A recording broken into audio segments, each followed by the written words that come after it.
Hello and welcome to episode 58 of the ABC podcast. My name is Alex and I am joined by Brandon Chip Skypark. Okay, so what does that mean? There was this minor character on Fairly Odd Parents named Chip Skylark. Oh yeah. And he was like this. He was like a parody of like Backstreet Boys. Yeah. There you go. I was trying to think of the name of Justin Timberlake. Oh, that's right. But same thing. Backstreet Boys is better. I don't know where he was in. NSYNC. I have no preference. Backstreet Boys. He was NSYNC, right? Baby, bye. Who, Justin Timberlake? Yeah. Yeah, he was NSYNC. Yeah. I don't know any of the Backstreet Boys. Or was Aaron Carter's brother on the Backstreet? Nah, I give up. Anyway, that's irrelevant. Also, you guys are all probably wondering who this voice you don't recognize is. We finally have with us the man, the myth, the legend, Armando. What's up, guys? Armando, we actually reference you on the podcast fairly often. Cause I believe it. Usually because like I'll be talking about something that happened like when we used to live together and be like, oh, my roommate Armando, and then I would talk about the weird stuff you do. I did a lot of weird and dumb yet entertaining things. At least I try to. That's a pretty good motto to live by. Well, I got no choice. Otherwise I get bored. So anyway, we brought him on the show because why not? Oh yeah, this was all me. I was just trying to hang out with him, and he was like, "Hey, come talk in the mic for us." I'm like, "Cool, let's do this." Yeah. So we've got some stuff in store for you. We'll see how it turns out. We've had I don't know if this was planned, but okay. we had a lengthy pre-show chat about how this is going to go down. You know, professionally, this is not the way that you go about it. You tell them like a couple of days beforehand to like inform them about what the show's about. We're not getting paid for it, so it's not professional. I don't know, Alex. And I'm still in a rough spot when it comes to what I can and can't say. I know I can't curse. There you go. Okay. But Alex can bleep it out. He just doesn't want to. So I won't curse. I'll try. Watch him curse right now. Dang it. Oh, I almost had you. All right. I'm sorry. Keep going. So anyway, Brandon, anything new with you? Not really. It's been a busy week. I saw Wonder Woman. Oh, yesterday. Really? Yeah. That come out already? Yeah. Awesome. It was actually really good. I liked it. Yeah, that's what I've been hearing. It's really good. I really, really enjoyed it. That's a DC saving grace right now. Yeah. Then again, you also like Batman vs Superman, so I don't know how much. Get out of here, Brandon. Opinion. I don't know. You're maybe, fired. To be fair, you hate everything. So can we that trust is fake your news? Is it? Today's late. Hey, do you know how to say the word? Because you've seen. I'm pretty sure you've seen on social media about the word. Kofifi? Is that how you say it? I think so. Kofifi? I'm not really sure. Kafefe. I was gonna say kafefe. Like, yeah. is it kafefe? So I just learned like 3 days after the word came out that he was supposed to say media coverage. Yeah. It's supposed to be coverage. Which I don't know. He must have tiny fat thumbs for that to happen. Or he was drunk. I feel like even then, like he should be able to like go back and fix it. You know what? And I have fat thumbs. I can. Want me to see your thumbs? No. Then again, Armando has like freakishly large hands, so. No comment. Aside from that, nothing really new has been happening with me. Just working a lot, trying to survive. I did a lot of cardio this week. People know where you work? Nah. Actually, I don't think I've ever like explicitly said. Well, I mean, you have like 10 jobs, so. True. Oh. And I alternate between them all the time. It's true. What's your favorite job? What's my favorite job? Ooh, that's a good one. I'm tied because some of them give me more benefits, but also some of them give me food, and food is a benefit. Yeah, that's a benefit. Well, it's like I was gonna go with. I assumed it was a food one because when I worked at House of Pies, the food was awesome. But then they took away one of my chairs, so now I have to stand my entire shift. That's lame. And I worked like Thursday from 10:30 until 8, and I only sat down like maybe 4 times. Dang. So my feet really hurt right now. Can you bring your own chair? No, I'm not going to bring my own chair to the restaurant. Why not? Because I would have to carry the thing back and forth. One of those foldable chairs. Yeah. And then I don't have a foldable chair. You want one? No. Fine. Okay. I'm just trying to help, but you know what? Go home, Brandon. You fired. I am home. Oh, that's right. What about you? Nothing new with me really. It's June now, and so I mean it was already pretty warm in Houston, but now it's just continually getting hotter. It's been raining this week too. Yeah. I forget if I said it on the show before, but my AC is broken in my car. You didn't say that. So it's not fun.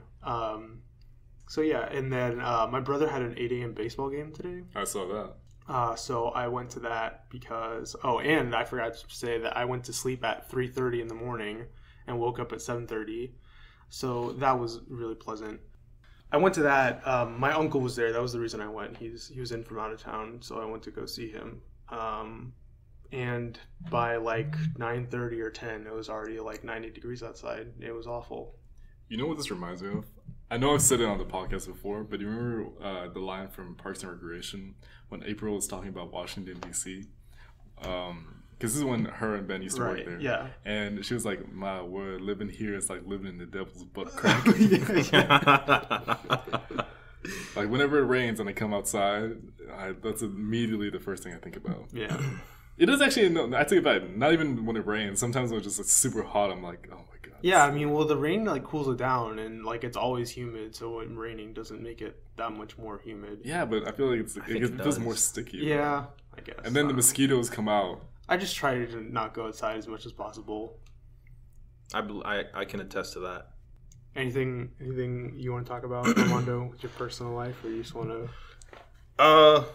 I don't know. I went part-time on my job, so I just hardly work now. I mean, I'm not making much money, but, you know, I do live in my parents' house right now. So I'm just trying to figure it out from there. I'm trying to figure out ways to make money without doing a lot more than I am now. Aren't we all? I don't know, man. I feel like there's a recurring theme on this podcast. Just trying to find ways to make money without actually having to do the work. Yeah. I'm trying to be a day trader right now, so I'm just studying on that. They just trade stocks. They analyze SEC files. It's going to get boring really quick if I keep talking about this. But like Wolf of Wall Street? No, it's not like Wolf of Wall Street. They, you know, I don't have that kind of silver tongue to get people to do that. So, I don't know. It's just more like lonesome work. A few hours a day, trade here and there. Make a decent, not millionaire living. If I can get by and do stuff I want, that's cool. That's the dream. But other than that, that's been my main focus the last couple of weeks. I haven't seen the sun much either. Alrighty. Well, let's get into the ABCs of Geekdom segment. And this week is the letter R, and it's my turn to pick. And I decided this week that we're going to talk about something that we've never talked about for the ABCs of Geekdom before. We're going to talk about a real person. Rasta Man. Not Rasta No? Man. Okay. We're going to talk about Reggie Fils-Aime. All right. Give me a second while I pull out my phone and Google that. So Reggie Fils-Aime is the CEO of Nintendo of America. He started at the company, I want to say in 2005. He was an executive at Domino's or Papa John's, something like that. And the first E3 that he made an appearance, he came out and he kind of introduced himself to the crowd because people weren't very familiar with him. And he said, "My name is Reggie Fils-Aime, and I'm here to kick ass and take names." And he's all out of ass. And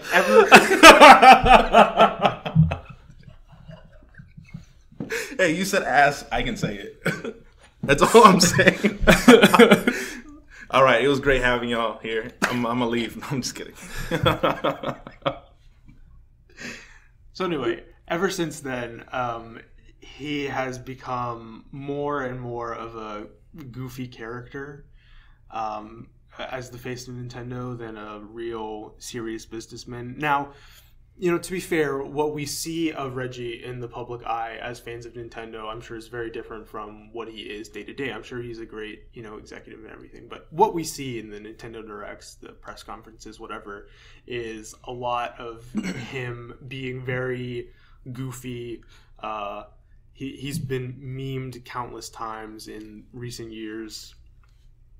And so some of his most famous memes, let's see, there's this one gif of him where he's like tapping on his watch looking really ridiculous. You mean GIF? No, I do not mean Okay. that. No, sure. I'm All not right. talking about peanut butter. Go ahead. Neither am I. Go ahead.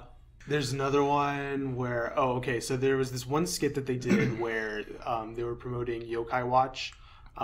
Just a real brief summary. Yokai Watch is a game about these spirits that inhabit our world, and the spirits can possess people and cause them to do various things. So they were promoting this game, and they had this one gluttonous yokai inhabit a... Actually, I'm not sure what his job title is. His name is Bill Trinan. He does a lot of translation work. I believe he grew up in Japan. So he speaks fluent Japanese. He does a lot of translation for the Japanese executives whenever they do media appearances. But so Bill is in this meeting room, and there's this box of donuts on the table, and he gets inhabited or possessed by this yokai, and he starts wolfing down the donuts. And then Reggie sees him come in, and he freaks out, and he goes, Bill, what are you doing? It was... I know that I'm not making it sound funny, but trust me, when we saw that in the Nintendo Direct, it was the stupidest, funniest thing ever. You had to be there. That's a shorter way of saying what I was trying to say. But the most famous or infamous Reggie meme, actually, let me say that one for last. There's one more I just thought of. At E3 2 years ago, it was before Super Smash Bros. 4 came out, so actually maybe that was 3 years ago. Anyway, they held a tournament. Half the tournament entrants were celebrities, and then half were professional fighting game players. They invited them on stage to try out the game and get people pumped for its release. And the tournament was won by this guy named Zero, who, side note, is a heel in the fighting game community. For those who don't know, a heel is a wrestling term for somebody who plays a bad guy in professional wrestling. And so he has this bad reputation, and he really plays into that. People don't like him and his attitude, and he kind of feeds off of that negative energy. So anyway, he wins the tournament, and Reggie comes out to present him the trophy. And Zero says to Reggie, I want to challenge you one-on-one in this game. And Reggie was like, no way, I know you're better than me. But I'll tell you what, this game comes out next year. Or no, this game comes out later this year. So next E3, after the games come out and I've practiced a lot, we'll come back on this stage and I'll kick your ass. And it was, the audience lost its mind. I did too, because I was watching it live, and I remember seeing that. I was like, oh my gosh, that was the coolest thing Reggie's ever done. It was so cool. But then they never had the match, so it was a little bit of a letdown, but it was still really good. Anyway, most infamous Reggie meme was from another E3 press conference. I don't know what year it was. It was when they were showing off the Wii Fit balance board. And I believe they had some professional personal trainer out there kind of showing it off. And she says, okay, Reggie, it's your turn. And he says, my body is ready. And it was just really strange and awkward, and it made everyone really uncomfortable. Is that what that came from? Yeah. My body, because I've said that for years, and just kidding around, in the apartment. I just thought it was something you said. That's where it comes from. That's funny. Yeah, I've been looking him up. He is... Well, first off, he has a really strong fan base. Yeah. From just Nintendo?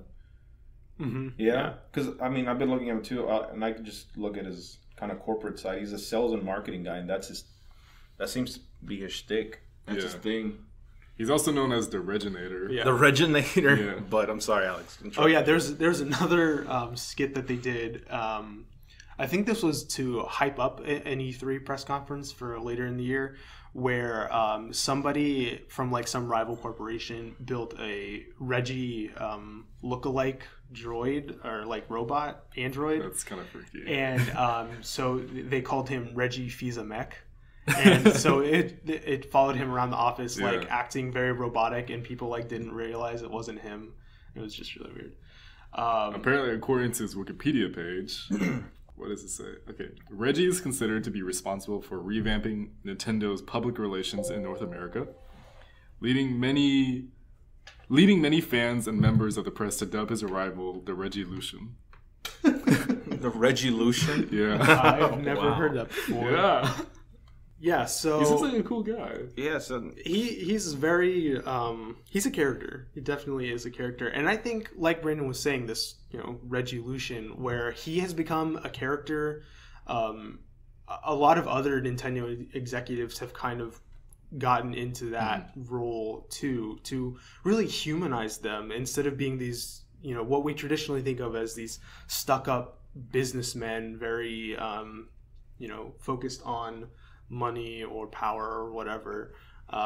They really come off as a lot easier to relate to by doing these weird skits that they know are going to be blasted on the internet, partially in jest, partially out of love, partially... every once in a while, if it's deserved, then they'll just straight up tell them, like, this was dumb.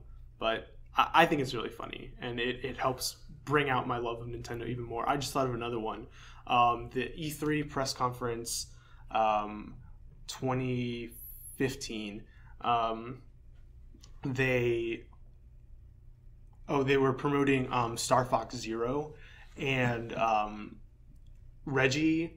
Miyamoto and Mr. Iwata, may he rest in peace, they all turned into Muppet versions of three of the main Star Fox characters, Fox, Falco, and Peppy. And the rest of the press conference, they were acted as puppets. It was weird, so weird, but so funny. Reggie.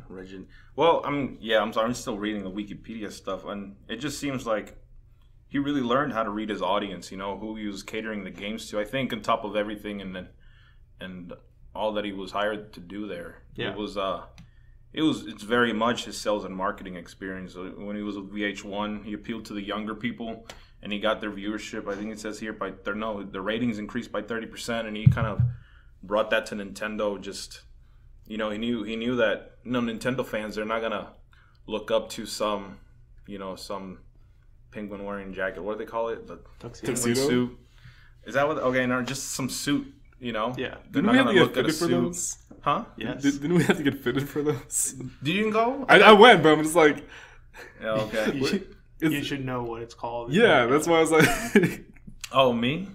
I know the penguin suit. I Hey, don't know. Monkey suit. Monkey That's what you're suit? Is thinking. that Okay. what it is? Yeah. because I was saying, I've been telling you this many times, we could just wear penguin costumes to his wedding. Oh. I tried to pitch it to Robin. She Same wouldn't difference. take it. I told him, like, when we go down, like, the aisle, I we think all, I- like, kind of slide on our bellies. Honestly, I think a penguin suit would be a little more expensive, so I'm sticking to it. You think so? I don't know. I don't know about that. Yeah.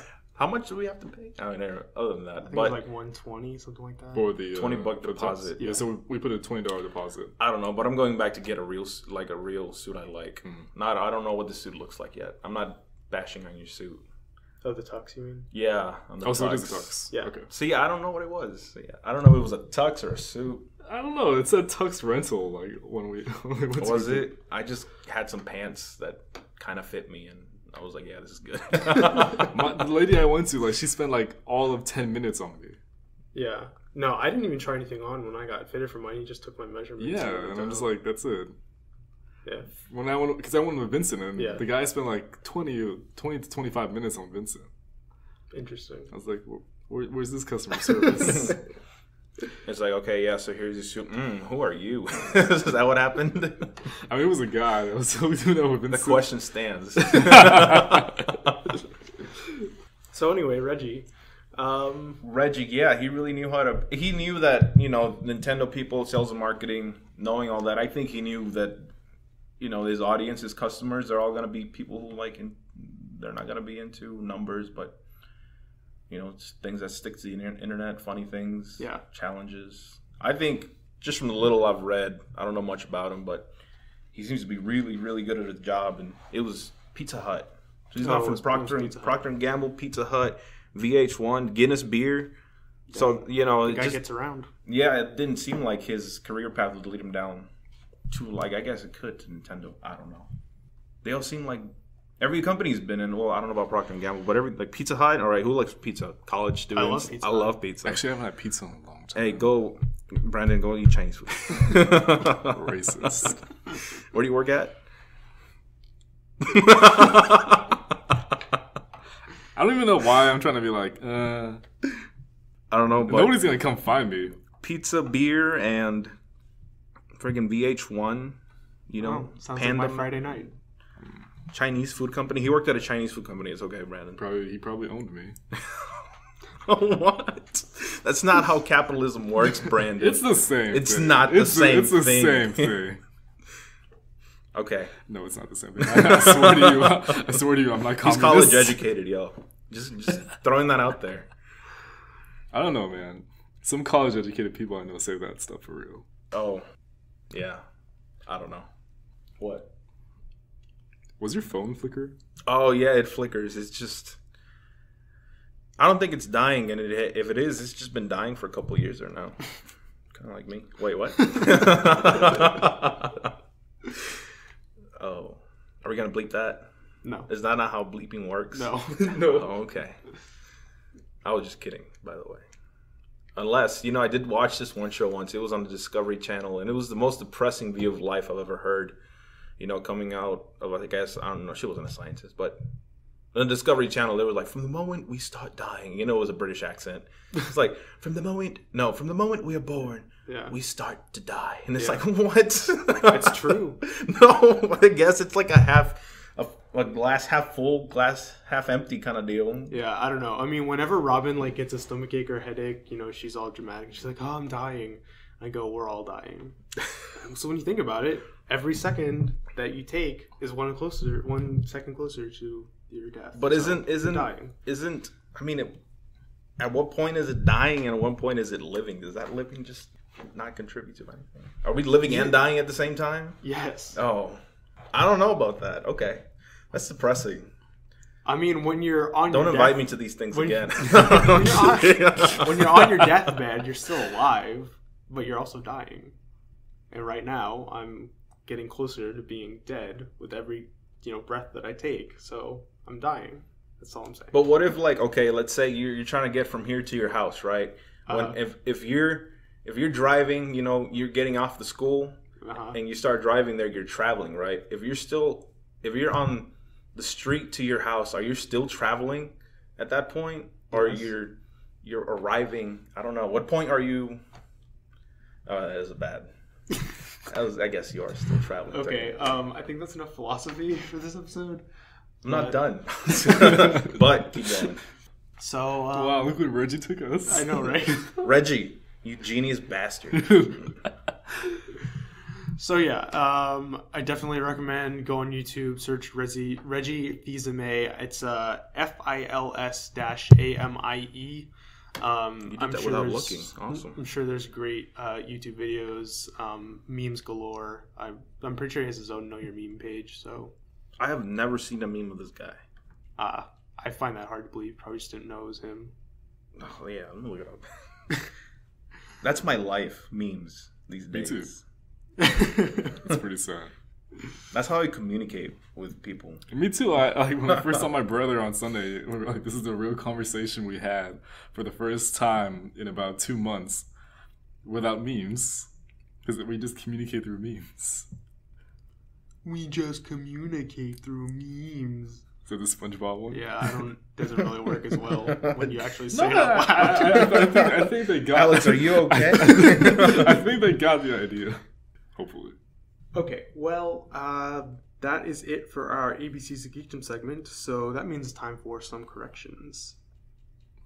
Corrections. Yep. Is this the end of the show? No, Get ready for the best part, Armando. we barely started the show, Armando. It's just corrections. I thought usually are at the end of the newspaper, but this isn't a newspaper, so my bad. What? Show me.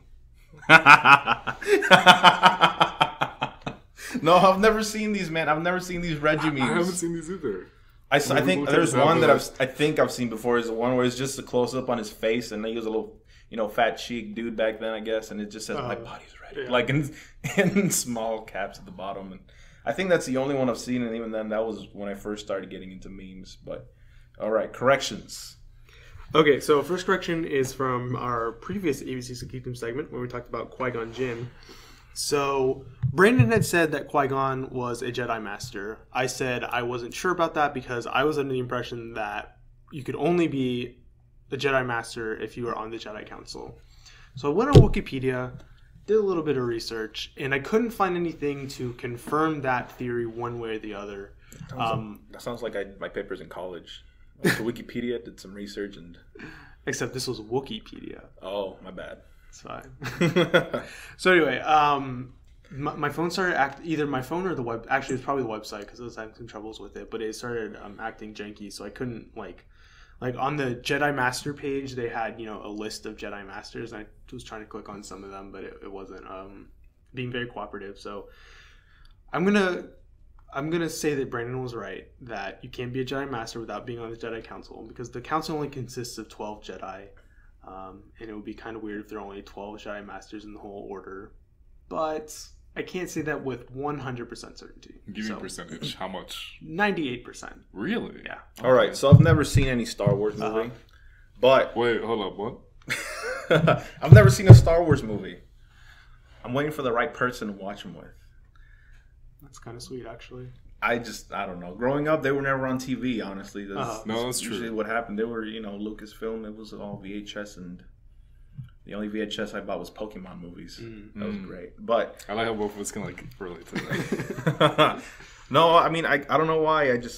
I got my theories to why I never watched Star Wars, but I'd like to someday, for sure. So what about the new character? I'm kind of familiarized with it. Rey. Right? Is that the lady? Yeah. Mm-hmm. Is she a Jedi Master? She's not a Master. Well, She's the only Jedi left, right? Well, her and her dad.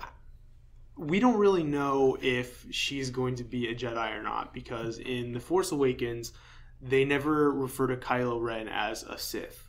Oh. So there's the Jedi who are the light side and the Sith who are the dark side. There's no more Sith, then it would stand to reason that there are no more Jedi other than Luke. And he's going to be training Rey in The Last Jedi, but we don't know if she's going to, enter into the Jedi Order, or if he's going to, he's going to be training her in the ways of the Force, training her how to use a lightsaber, but that in and of itself doesn't make you a Jedi. So we kind of just have to see. But ostensibly, yes, she could be a Jedi. Ooh. She could become a Jedi Master. Word of the day. Ostensibly.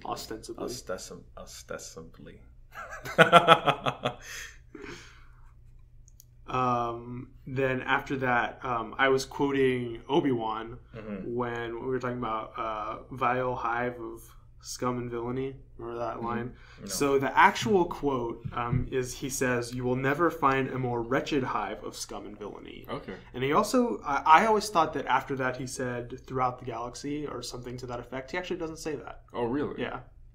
It's weird how those quotes get all mixed up in your head. Yeah. It's like with the quote, "Luke, I am your father." Yeah. It's actually "No, I am your father." He never says, "Luke, I am your father." Right. Or it's kind of like how you thought it was a Bernstein Bears back in the day, the little kids books, but it's actually Bernstein Bears, and there's no E. Well, it's actually Berenstein. Berenstein. See, yeah. I'm in some third universe where those two other ones are the ones I remember. Well, weren't the authors, weren't they the Bernsteins? I have no idea. I don't know. I think that's what it was. It's too meta. Only 90s kids will remember. Oh, I love the Berenstein Bears. Yeah. We had a VHS of, I forget what exactly it was. I think it was like 2 episodes of a cartoon. It was like one where the little boy was playing baseball, and then another one that was set in the winter time. There was some ice skating, and I think there was a Yeti. But anyway, there was that. And then I had this really thick book about science. And they taught you stuff about mass and gravity and force. And there was some biology, zoology, that kind of thing in it. I really loved that book. I know we had 2 copies because I read the first one so much that I wore it out. My mom bought me another one. I wonder if we still have it. Oh, the science book? The big old science book? Yeah. That's cool. I had a small 10-page planet book I loved when I was little. And I did correct my first grade teacher once with it. I knew the planets. It was 10 pages. Okay, it felt like 15 pages. But I knew it inside and out. And the teacher was like, there's only, what was it back then? 9 planets? Yeah, 9. She was like, there's 8 planets, blah, blah, blah. And I was like, no, it's this one. Maybe she was from the future. Maybe. Or it was 9 planets and she said the third one was like Pluto or something. No, it wasn't that dumb. But I was like, no, it's Mercury. And I hassled her about it till I brought the book and I showed her and proved her wrong. And I think she kept a grudge against my family because 4 years later, my sister had her and she hated my sister. It was really depressing, you know. I'm sorry, sister. If you ever listen to this, probably not. Next, actually, we're going to talk about something that you actually know a lot about. We got some Dragon Ball Z corrections. What?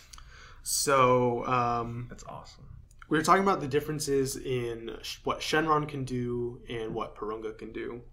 So Shenron cannot grant the same wish more than once. Originally, he could only grant one wish at a time, but later on, Dende upgraded him to allow him to grant 3 wishes at a time. However, if he was reviving multiple people, then it was only 2 at a time. Well, basically, what I see from these, because now they have a new set of Dragon Balls, right? Yeah, there's a new set of Dragon Balls. I think I really, after Boo and a couple movies, I haven't seen much. Okay. I've seen a few movies.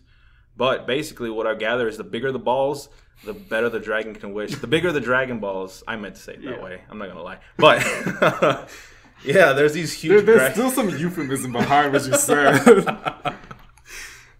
Second word of the day, euphemism. I love that word. But, yeah, there's a new set of Dragon Balls that can do more powerful wishes. Oh, really? And they do upgrade the first dragon. Oh, really? And Purunga is better because Dragon Balls are bigger. Uh-huh. I like it. Yeah, so reviving multiple people counts as 2 wishes. He is unable to revive people who have died of natural causes, which I actually didn't know. I thought that was pretty interesting. But, I mean, it makes a lot of sense. Is it murder natural? No? Okay. He also was... he couldn't revive someone who died more than a year ago until Dende came in and upgraded him. He removed that limitation. And... They don't give enough props to Dende. Little Green. The name is Dende. And then for Purunga, so he could grant 3 wishes right off the bat. And he can also grant the same wish multiple times. Like Shenron, he is unable to resurrect people who have died of natural causes. And he could only revive one person at a time. So that was the confusion that we ran into last week. However, he was later on given an upgrade by the elder who succeeded Guru. I didn't write down what his name is. And there was no time limit on how long after someone had died, how long someone had died for him to be able to resurrect them. And then finally, the wish had to be asked in Namekian. Mm-hmm. Yeah. Oh, yeah. Which was another one of those... I felt like it was a Deus Ex Machina that they needed so that Frieza couldn't get his wish for immortality. But it is what it is, I guess. Feel like it makes... I feel like it makes a little bit of sense. The dragon knew English. All right. He spoke in English, yeah. Yeah, and then, Shenron... all of the Dragon Balls are created by the Namekians. So Shenron is, Namekian by heritage, so why wouldn't they have to ask him for Namekian? Oh, maybe because nobody on Earth speaks Namekian. Speak Earthian. Oh my gosh. Earthican?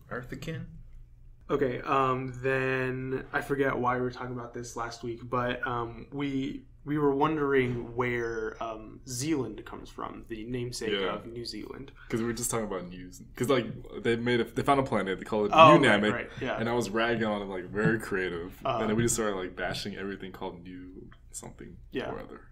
So New Zealand, the Zealand part of New Zealand is spelled Zealand.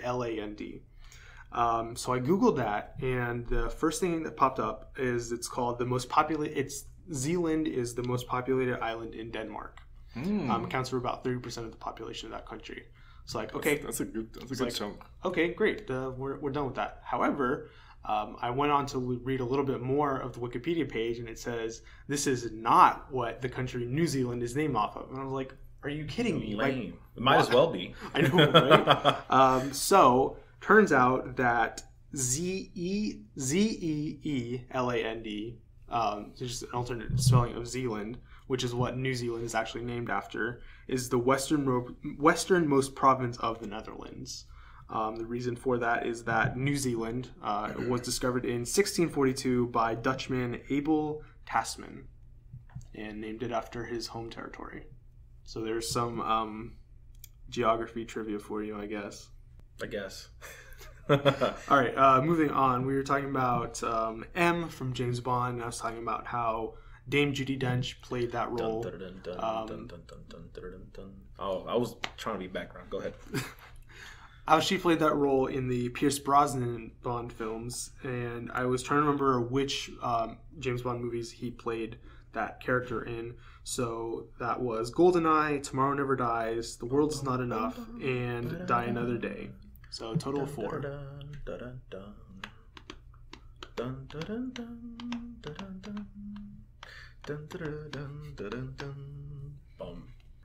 And then so this was our correction from last week, where we were talking about the email that Kenzie had sent in about the misspeaking of Slurms Mackenzie. Oh yeah. And how I'm pretty sure I said Spur Mackenzie. Yes, and that is correct. Okay. That was Brandon's mistake, not mine. No, blame it on the booze. But the funny thing is, we acknowledged. I'm pretty sure we acknowledged it in the podcast. Yeah, we did. Then we're like, oh no, what did we say? So is this just a sorry we got drunk correction? Pretty much. Yeah. Well, but then Kenzie pointed it out to us a couple weeks ago when she emailed in, and I totally forgot about it. Then we were talking about Rocky IV because we watched the Cars 3 trailer, and I was drawing parallels between that movie and the trailer.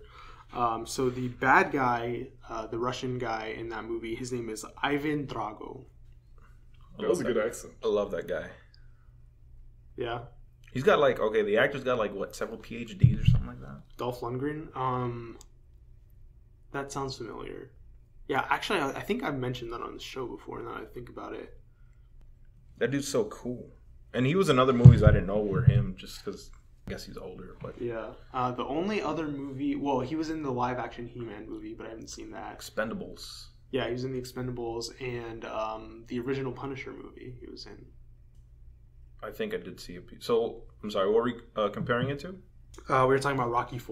Uh-huh. Because the last trailer for Cars 3 came out, and there's a lot of parallels between those two. Cool. Yeah. Though the parallel that I heard was how Cars was turning into like a DC kind of, because the first, DC takes his things all dark and groggy now. Yeah. And then that Cars 3 trailer is, it might as well be a Batman v Superman. Yeah. When the first trailer dropped, I think we did mention that, how it felt a lot darker and grittier. Yeah. Movie for kids. Cars Die 3. Then we watched the trailer for Batman and Harley Quinn, and we were talking about the plant dude that we had never heard of. So his name is the Floronic Man. I forget if that's what we decided on last week, but that sounds about right. He is from the comic books. This is not an original creation. That wouldn't have entirely surprised me, because I don't think a lot of people know this, but Harley Quinn actually originated from Batman the animated series. Mm-hmm. So if they made a new character for this movie, that wouldn't completely surprise me. But this character originated as an alien, or he's from another dimension, by the name Jason Woodrue. In 1962, and then he was rebooted to become what is now known as the Floronic Man in 1976. Okay. Yeah. And I like how the style of that movie, they go back to Batman the Animated Series, and they keep that same style, and he's working with Poison Ivy, right? The Floronic Man? Yeah. And again, it's Harley Quinn and Batman, and it's cool. It looks like a story that could be from Batman the Animated Series. Yeah, it definitely does. And I was telling him last time, it helps that we got Kevin Conroy to voice Batman. I can't remember. I think I did hear about that. I watched like Yeah, an hour worth of commentary on that thing. I hadn't watched the film, but I watched. It's not. I don't think it's. Is it not out yet? I watched. I think they had some stuff on. But YouTube. I really honestly don't think you can do anything in the Batman animated series style without Kevin Conroy. Yeah, that would be terrible. Like, I'm okay with him being voiced by other people, like in the new Justice League movies or the animated films that they do. Like, he's voiced by another person, and I'm okay with him. It's Troy Baker, isn't it? Sometimes it is, but in Batman versus Robin, or no, it's voiced by some other guy. Okay. And he does a good job. He does a decent job, but Kevin Conroy. Yeah. How can you go? No, Kevin Conroy is the only best pick for Batman, with the one exception of if it's Batman 66, then it has to be Adam West. Yeah. That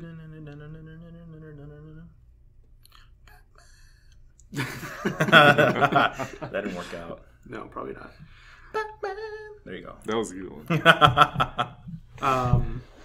So then we were also talking about how Harley Quinn in this movie is not voiced by the original voice actress from Batman the Animated Series.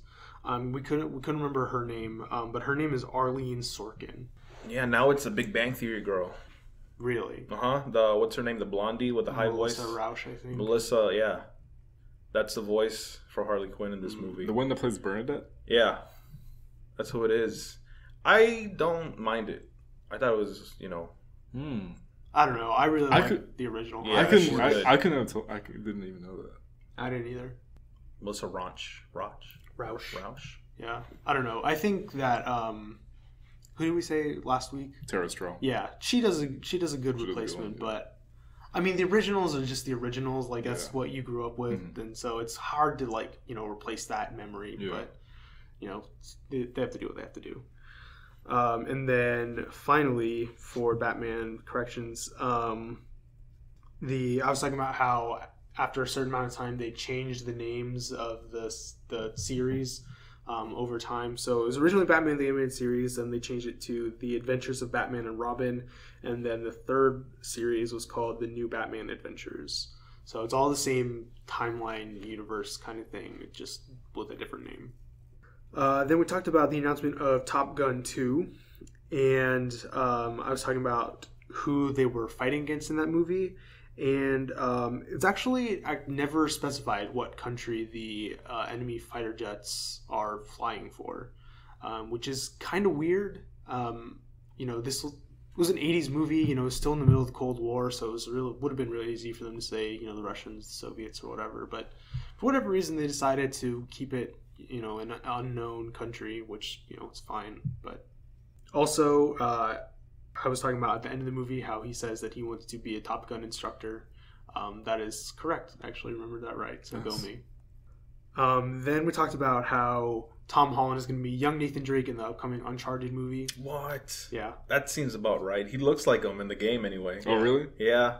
I think now that I think about it, no, at least and what was that latest Uncharted game? Uncharted 4? Yeah. Thieves End? Yeah. That was a good game, by the way. I got a 4K TV and a PS4 Pro. Oh, yeah? It looks amazing. It is so cool. Is this where your money goes to? No comment. I mean, I think it's a good investment. I was just Not yet. Not yet. OLED TV is even the...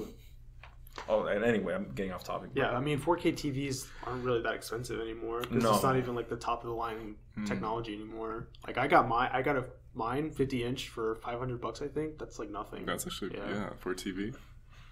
I got last year's edition. Well, on last year, like the day before Christmas, and I convinced people to pitch in the family so we could have it at home. It's gonna stay there anyway, so my dad has a lot of fun. Just YouTube, he watches jaripeos and stuff, little rodeos from Mexico. That's all he does all day. It's kind of awesome. It's a bit underutilized at the moment, but no, yeah, that game looks amazing. I think I should have held out a bit longer for more games that are gonna look good. And PS4 is already talking about trying to bring something else to compete with the Scorpio, because PS4 Pro can't Xbox. even to compete with the Scorpio. Oh, I see what you're saying.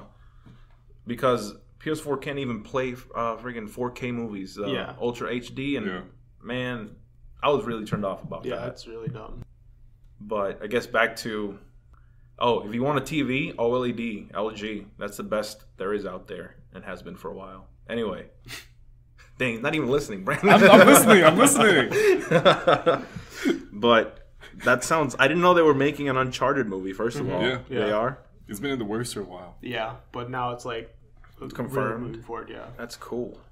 So anyway, we were talking about who might play adult Nathan Drake in the movie. Oh, this again. I said that Mark Wahlberg had expressed interest, but I didn't want him to play it. And I couldn't really think of a good reason why. And later, upon further reflection, I realized that the reason, like I said last week, like Mark Wahlberg is a decent actor, but he's like a B at best. He tried to rap in his past. Is that why? We did actually. We mentioned Marky Mark. Yeah. And video game movies historically have been pretty bad. Yeah. So I think they just they need like a really good like home run actor to really nail this role, to like bring some legitimacy to the movie. Now that in and of itself may not make the movie great, but it'll be a step in the right direction. Instead of getting a decent actor, they need to get a great actor. So I thought about this, and I want to hear your pitch. Okay. Nicolas Cage. No. He already has the experience, man. The bees. I know. He has the experience. He knows how to like treasure hunts. I know. He's too old. You can never say that about the Cage, man. But what do you mean, like a home run actor? Like, what does it matter if he's a B-list? What about like an relatively unknown actor that does a great job? Have the acting chops, then yeah, I'm totally on board with that. Because that was it. Like, I'm thinking of Kingsman. I think there was a lot of relatively unknown. There was Samuel L. Jackson, of course, but yeah. I guess the main dude. Colin Firth and Mark Strong both put in really good performances in that movie. But the main character, Taron Egerton, I think he was a relatively unknown at that point. I thought he did a good job. Yeah, I think they need something like that because, like you said, a video game movie is usually it's a safe bet they're gonna flop. Yeah. So they need to focus more on a story. Who was it? Edge of Tomorrow was the best video game movie there was, and it wasn't a video game, but it's the closest thing to a video game they could get to. Yeah, I've always said that Scott Pilgrim vs. the World is the best video game movie, which again is not actually based on a video game. I'll say that. Okay, yeah, it just has a lot of video game elements. It had a good story to it, and even if it's a simple kind of, don't try to make it all because there's a lot of plot in the video game, and just choose one. Yeah. I don't know. Yeah, but a guy that can climb, that's all you need. Not even that. You ever, like, because in Uncharted and also games like Assassin's Creed, whenever you make him climb and everything, like, part of me also feels kind of bad for making them do that because I know in real life that has to suck. In like, real life, yeah, like, like, you making them climb. No, let's say you were in the shoes of the character, right? Yeah. Like, you're making Nathan Drake climb like that. In real life, that'd be terrible. Especially like because I know people. It's exhausting. People will do that just so like it's faster to go up there, but honestly, like in real life. Would it really? Because you have to go up these things. And he never gets shot. Yeah, and also like the stairs are right next to you. You can go up the stairs, but they'll make you climb. That's where he's going to get shot.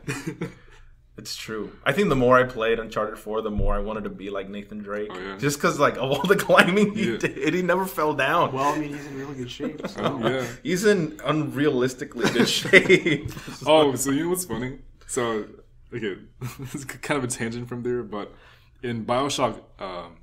BioShock Infinite. There's no spoilers, but there's this. You haven't played There's it a yet? mechanism called the Skyline, and you have this thing called like the Skyhook. It's a fidget spinner. And so whenever that's what it is, but with hooks. Can we talk about that next? I have a comment, but go ahead. Shoot. So when you're going on the Skyline. I remember people were like writing like there's no way like the human capacity could like the human body has the capacity to like withstand that wave, and people were just like, oh, Booker DeWitt just has like the shoulder strength of Jesus. Oh man. So that's like whenever like, he punches something, like their head will explode just like that. It blows up. Yeah. It just Man, why'd you say that about the spinner? Now I can't look at the game seriously. You can't. You won't, man. I saw that on a meme. It's okay. Fidget spinners. Yeah, go ahead. Just really quickly. Yeah. All right. I'm very, very, very upset about the good feeling I got when I first held a fidget spinner in my hand and how entertaining. I put it down like a forbidden fruit after I enjoyed it for a second. I'm like, nope, this is never happening again. I found one in my brother's room like I just had found drugs. And when I found it, I was like, what the heck is this doing here? I was a bit like what's the opposite of proud? Disappointed? Disappointed in him. I was ashamed of all these things. And because it was there and I've only seen it once and I've never seen it again. So I think he hides it or something. I think he's ashamed. And so I held it and I spinned it once in my hand and it felt awesome. And I had to put it down. I'm never doing that. So I don't know again. if this is true, but I saw on Facebook an article that Pope Francis pulled one out during Mass. Oh my gosh, no way. And he talked about I don't know if it's true or not, but I remember seeing the article. Was it Eye of the Tiber? I don't know. Because that's Catholic. Yeah, because if it was that, it would make sense. But I don't know if it was real or not. But I'm praying that, you know. It was, I don't think so. What was it during? You know what? I don't know. Move on to the next segment. I'm gonna look this up right now. This is gonna okay. fall right. Just for the record, I have not used a fidget spinner. Neither have I. Neither have I. I like these. We do not support or condone the use of fidget spinners in this program. Thank you.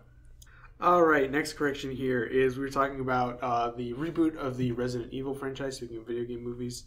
And I was talking about how the actor who plays Ser Jorah on Game of Thrones is going to be no longer in the series because he was in the Resident Evil movies. Oh, do you have some news for us? Yeah, no, it's not real. Okay, good. Real. Oh, God. So anyway, the actor's name is Iain Glen, which I believe you had mentioned last week. Yeah. And so he was in the movies Resident Evil Apocalypse, Resident Evil Extinction, and Resident Evil The Final Chapter. So 3 of the, I believe there have been 7 movies total. 7 movies. How many video games is there? 7 main numbered yeah. ones, but there's like a ton of spin-offs.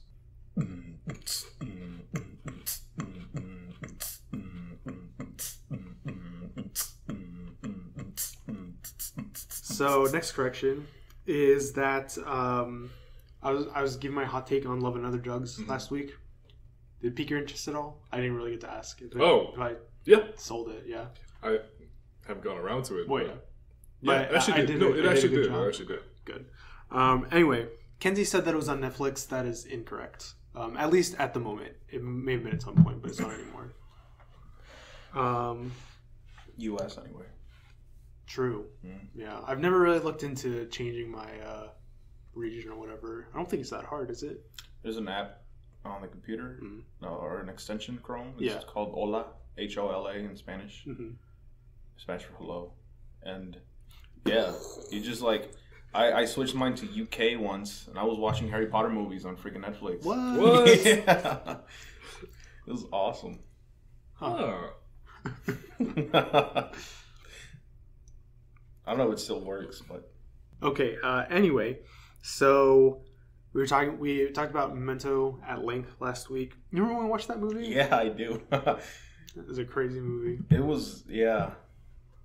I gotta watch it again. Yeah. It's a bit confusing. It's very confusing. The first time around. I don't think I gave it a second chance. Yeah. No, I'm still trying to get over it. So anyway, we were talking about... like, when we were doing our review, I was like, oh man, I hope I get my facts straight. I'm talking about the right thing. Yeah. Well, it was extra hard because I had watched it the week before thinking that we were going to record that weekend. Sorry about that. So, no, it's fine. So it had just been like, because usually I try to watch it like as close to recording as possible so it's fresh in my mind. Like, even when we talked about Guardians of the Galaxy 2, like, I watched it on Friday and we recorded it on Sunday. I had forgotten, like, most of the movie by then, but fortunately, you're way better remembering stuff than I am. I just watched that. Oh, did you like it? I fell asleep a little bit, but that's because I was just really tired. No, I understand that. But yeah, I think I liked it better than the first one. Yeah, really? I did too. Oh, I liked it too. Some things about the first one I still liked better than I did, but it was good. Yeah, I guess. Well, I guess I'm gonna go off on a tangent. That's fine. But the beginning, the first scene, I thought was like genius. Yeah. That was like a piece of little piece of art in the movie. Like, there's so much like hardcore action. Wait, are you talking about the fight or the part on Earth? The fight. Wait, which one? The opening with Groot, right? The which one? Oh no, not the dad and the plane. That's what I was talking about. No, the part where they're fighting that monster. Yeah, like the part when Groot's little like dancing. Yeah, Groot's dancing, and there's so much going on in the background, and you want to see what's happening, but they won't let you. Like, it's awesome. Like, I was like, oh, I love this, but I want to see what's happening. I saw on Twitter today that James Gunn did the mocap for that scene. He did. Yeah, he was dancing Groot. Cool. Man, yeah, they did a good job, I think, on that, and then. I figured the rest of it was going to be some kind of plot, that was, somebody gets betrayed, and I kind of figured that out before it started. But I like that they paid attention to that little, I guess, cinematography. Mm-hmm. Is that what it is? Yeah. Corrections. Right, so anyway, we talked about Memento, and we're talking about Sammy, and the reason that he had his brain injury was that he was in a car accident. Okay. Also, I found out. How did we ever said that? I said I didn't remember why. Okay. That's what. No, I totally forgot about that. Also, we had said that Sammy and Leonard, we thought it was frontal lobe damage, but it was the hippocampus, which is the memory center of the brain. So frontal lobe is emotions and controlling yourself. Something like that. Yeah. Yeah, you damage that, and you go on like rages and fits, and I remember in I want to say 5th grade. It was sometime around some point around that time. I heard the story of Phineas Gage. You guys familiar? Yeah. So people who aren't familiar, Phineas Gage worked on the railroad, laying down track for trains to come through, and so part of the job was driving these giant railroad spikes through the metal and the wood or whatever. And there was apparently he put the point of a nail on a pebble, and it bounced up and entered through his skull, but didn't kill him. It actually, I don't know if this is an urban legend or what, but apparently he didn't realize that it happened. Like, other people had to tell him, because his brain shut down the pain, because it would have the pain would have killed him. Mm-hmm. And so it shut down. He didn't realize anything had happened. He was trying to keep going until somebody came and took him to the hospital or whatever. So they removed the nail, and he lived. But after that, his personality totally changed. Apparently he was a super happy, friendly guy before that, and afterwards he became super depressed and angry all the time. It's crazy stuff. That's that frontal lobe. Yeah. The only one I remember is the occipital lobe, which is your vision and stuff. Just because. Why do you know that? I don't know. Just because. I remember why. The first time I ever heard the phrase occipital lobe was in the movie, the Pink Panther movie with Steve Martin. That's why I know it too. That's why I was very cautious. I don't want to be. I don't want to look like an idiot and be like, "Why do you know? Why do I know that word?" I'm trying to laugh with water in my mouth over here. Yeah. And then I remember learning about it in psychology, because the occipital nerves that attach to your brain, they crisscross. So the left one attaches to your right eye, and the right one attaches to your left eye. Yep. It's really, vision is weird. It's crazy. The brain is weird. Yeah, it adjusts yourself to your body. You've seen people that wear glasses that make you see stuff upside down. Mm-hmm. If you wear those long enough, if you wear those long enough, your body fixes it. And you start seeing things straight up. So when you take them off, and you're upside down again. That's weird. Anyway, and then we were talking about. So this is going to be a quick Memento spoiler, but Sammy kills his wife by overdosing her on insulin, and I was looking up how much insulin it would actually take for someone to kill themselves with it. A gallon. And so the short answer is that it's unclear. There's a 2004 study that looked into attempted suicide by insulin overdose. So there was 160 cases that they looked at. And of those cases, 94.7% fully recovered. 2.7% developed cerebral defects, which is a fancy way of saying brain damage, and 2.7% died as a result of this attempted suicide. Well, I guess it wouldn't be attempted at that point. It's hardly an attempt, it sounds. Yeah, so... But who comes up with insulin? I'm sorry. Well, it's just an insulin thing. guy that I was reading this article about, he's diabetic, and he was saying that, well, he first off said, and we should probably say too, that suicide is not cool. If you feel like you're suicidal, you should please seek professional help. And that's not us. We're not capable of helping you. But, you know, if you ever feel like you need to talk to somebody who will give you, you know, some comfort, I would feel comfortable doing that.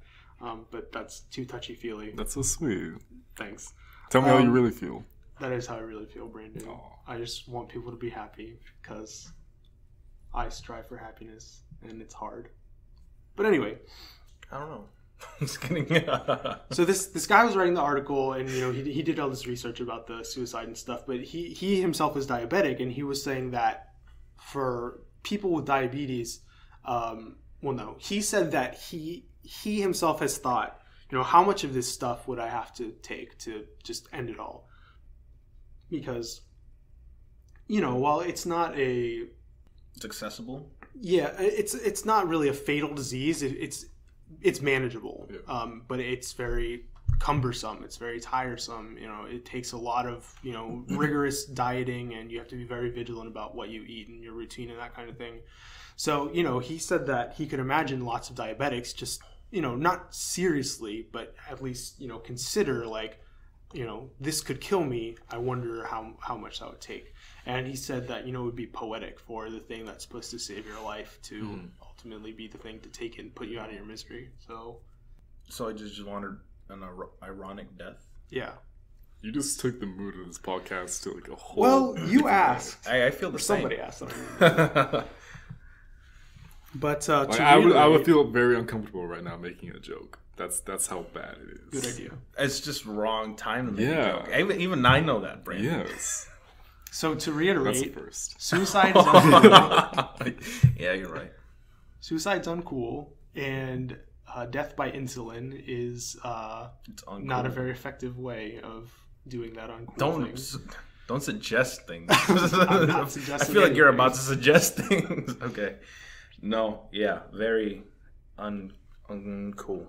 Okay, just because we're already being really dark, I'll say something really dark. A few months ago, awesome. And this, I just want to say, I was not having suicidal thoughts. This was a purely like hypothetical thought scenario. That I think it's safe to say that I have those too. It's some like in an alternate universe.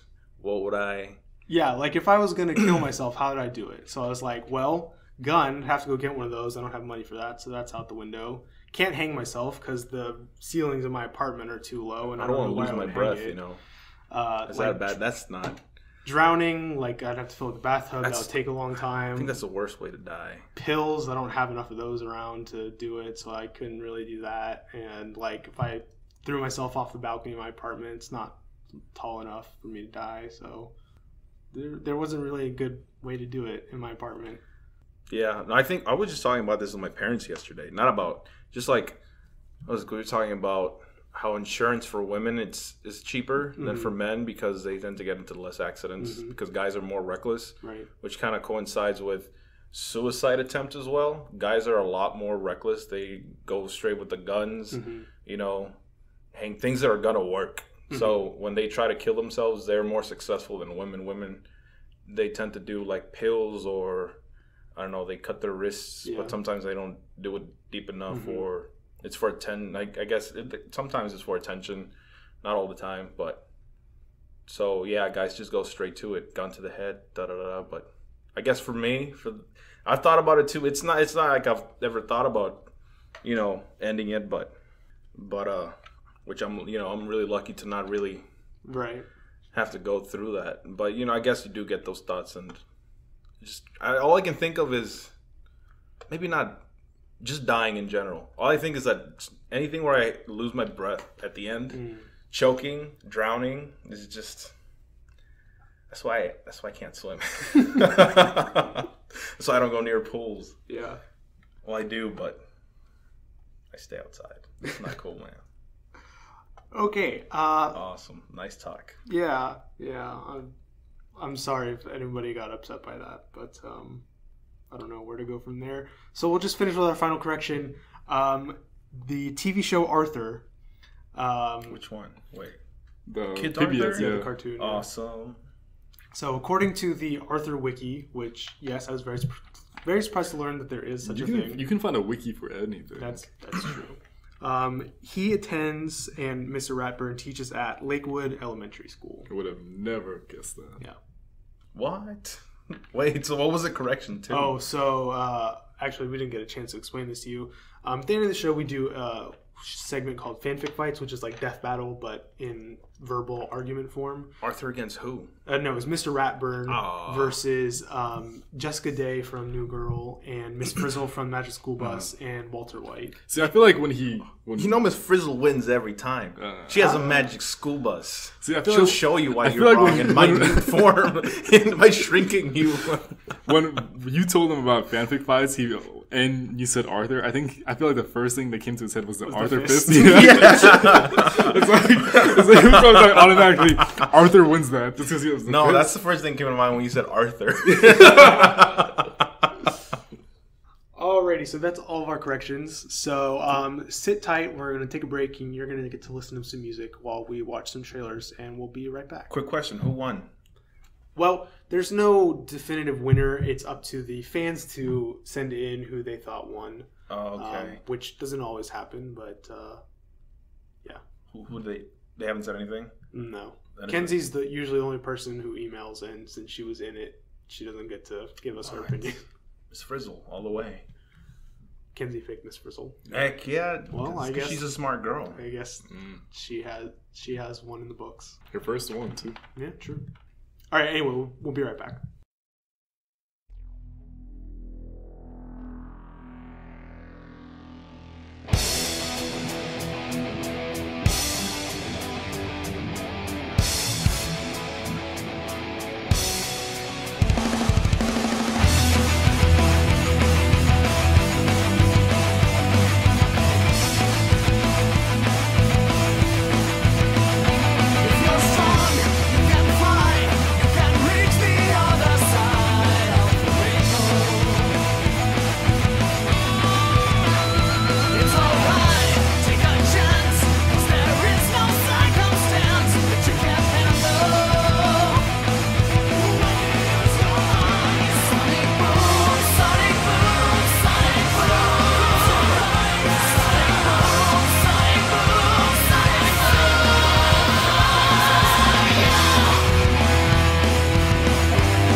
Okay, we are back, and we've got a decent amount of trailers to talk about. Only one movie trailer, though, surprisingly.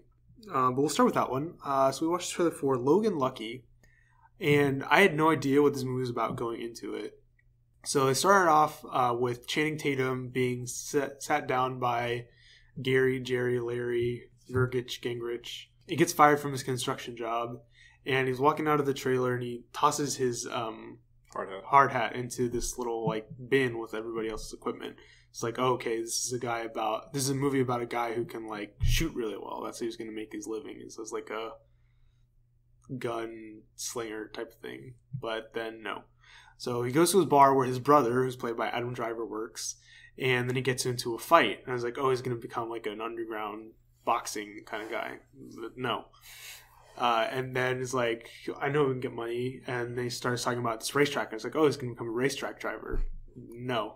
It turns out he wants to rob the place. So I was like, okay, you know what? I'm just going to stop making assumptions about this movie and just watch the stupid trailer. Well,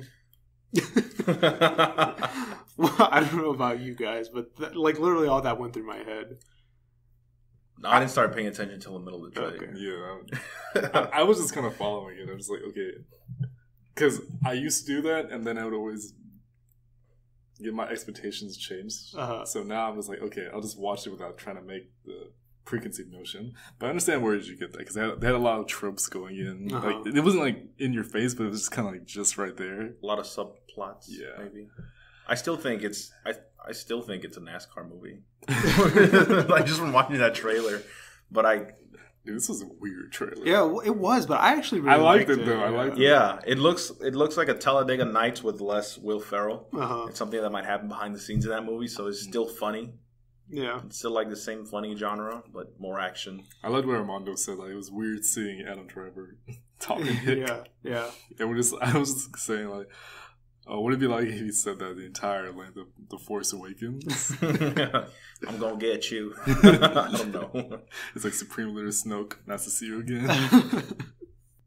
So yeah, other than the two main characters, we also have in this movie Daniel Craig, who plays a convict or a felon or whatever. Katie Holmes was in it. Some other actors that I'd never heard of before. Who else? There was somebody that like really took me by surprise that now I'm trying to blank on.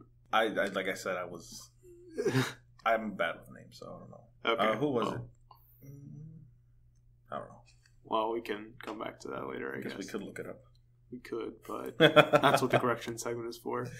But anyway, yeah, it looks like a very quirky movie, but I'm interested. I don't know if I'll definitely see it, but my curiosity is piqued. Yeah. I think I'll see it. It looks like fun, like a movie you go watch for fun. Yeah.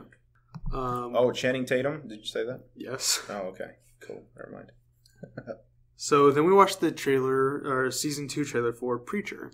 So a few weeks ago, one of my hot takes, I extolled the praises of Preacher. Super, super loved it. And this trailer was a lot more of the same. One difference being that they left the town that the first season was set in. They showed New Orleans. I feel like it's going to be a lot more mobile this season. I don't know if you caught it, but there's actually a big spoiler from the end of season 1. I didn't. Okay. Don't tell me. I wasn't going to. They went over it really fast, so I'm Okay. glad that you didn't catch it. But so they're going to be going around looking for something. That's all I'll say. But it looks fun. This trailer made it look a lot like more humorous than season 1 was. I don't know if they're like taking it in a different direction or if they were just trying to give it a different vibe. But this definitely had a lot more of a lighthearted feel than season 1. But I don't think that's necessarily a bad thing. Mm-hmm. That's all I have to say about it, really. I'm excited. Definitely watch season 1, but No, I haven't. I've seen a couple episodes, but I never stuck with it. It's a comic book thing too, right? graphic novel. Oh, it's a graphic novel. Yeah. Okay, well then after that we watched the trailer for Star Trek Discovery. So longtime fans of the show have heard us talk about this show quite a bit. But we actually have like some footage to put with it, and I was actually really impressed. Me too. The production quality on this was like really good. I noticed that they stuck with a lot of lens flares, which was an interesting choice. Not a bad one necessarily. Well, I know but, what you mean. I know what you mean. yeah. Yeah, you're right. No, I Watch like a lot of like the lens flare, like they won't admit it, but it actually happened on set, so they can't get rid of it. I will just keep it in there. And they're like, oh yeah, effects, sure. What aliens? Those are real people. So I don't think we actually knew this, but in the trailer they state that this show is set 10 years before the events of the crew of Starship Enterprise, which is interesting. Which one? Which crew? I believe that this is going to be in the original timeline, Okay. as opposed to the movie timeline. But I could be wrong on that. So anyway, it's the crew of the Discovery. There's going to be a lot of Klingon involvement, which I'm sure, people who are big Trekkies, they get a big kick out of that. For me, it's kind of whatever. Like, I know the Klingons. I know they're really infamous, but I don't know too much about them. That's I'm neutral on that aspect of the show. I don't know what else to say. Me neither. I mean, like you said, it looked really good. Like, surprisingly. Yeah. I remember we were like, oh, we don't know how to feel about the show. This isn't that. My I would like if it came on, I would watch it. Yeah. If it's a good story, I've seen a lot of like TV shows that look awesome, but like when it comes to story, they fall short. It's just like That's true. Yeah. I don't know. So give it a chance, I guess. Yeah. If you're Trekkie. And then after that, we watched the trailer for The Gifted, which is the new X-Men based universe Fox TV show. That was a really poor way of describing it, but hopefully you get the gist. No, that's what it is. That's what it is. So, I mean, I don't know, like we got some story, but I feel like a lot was still unclear. It's about this brother and sister who have mutant powers. Their parents don't know until all of a sudden they do know. They're at this like school dance, and the younger brother gets bullied, and he is like really not in control of his powers. Like his sister has a lot more of a handle on what she can do.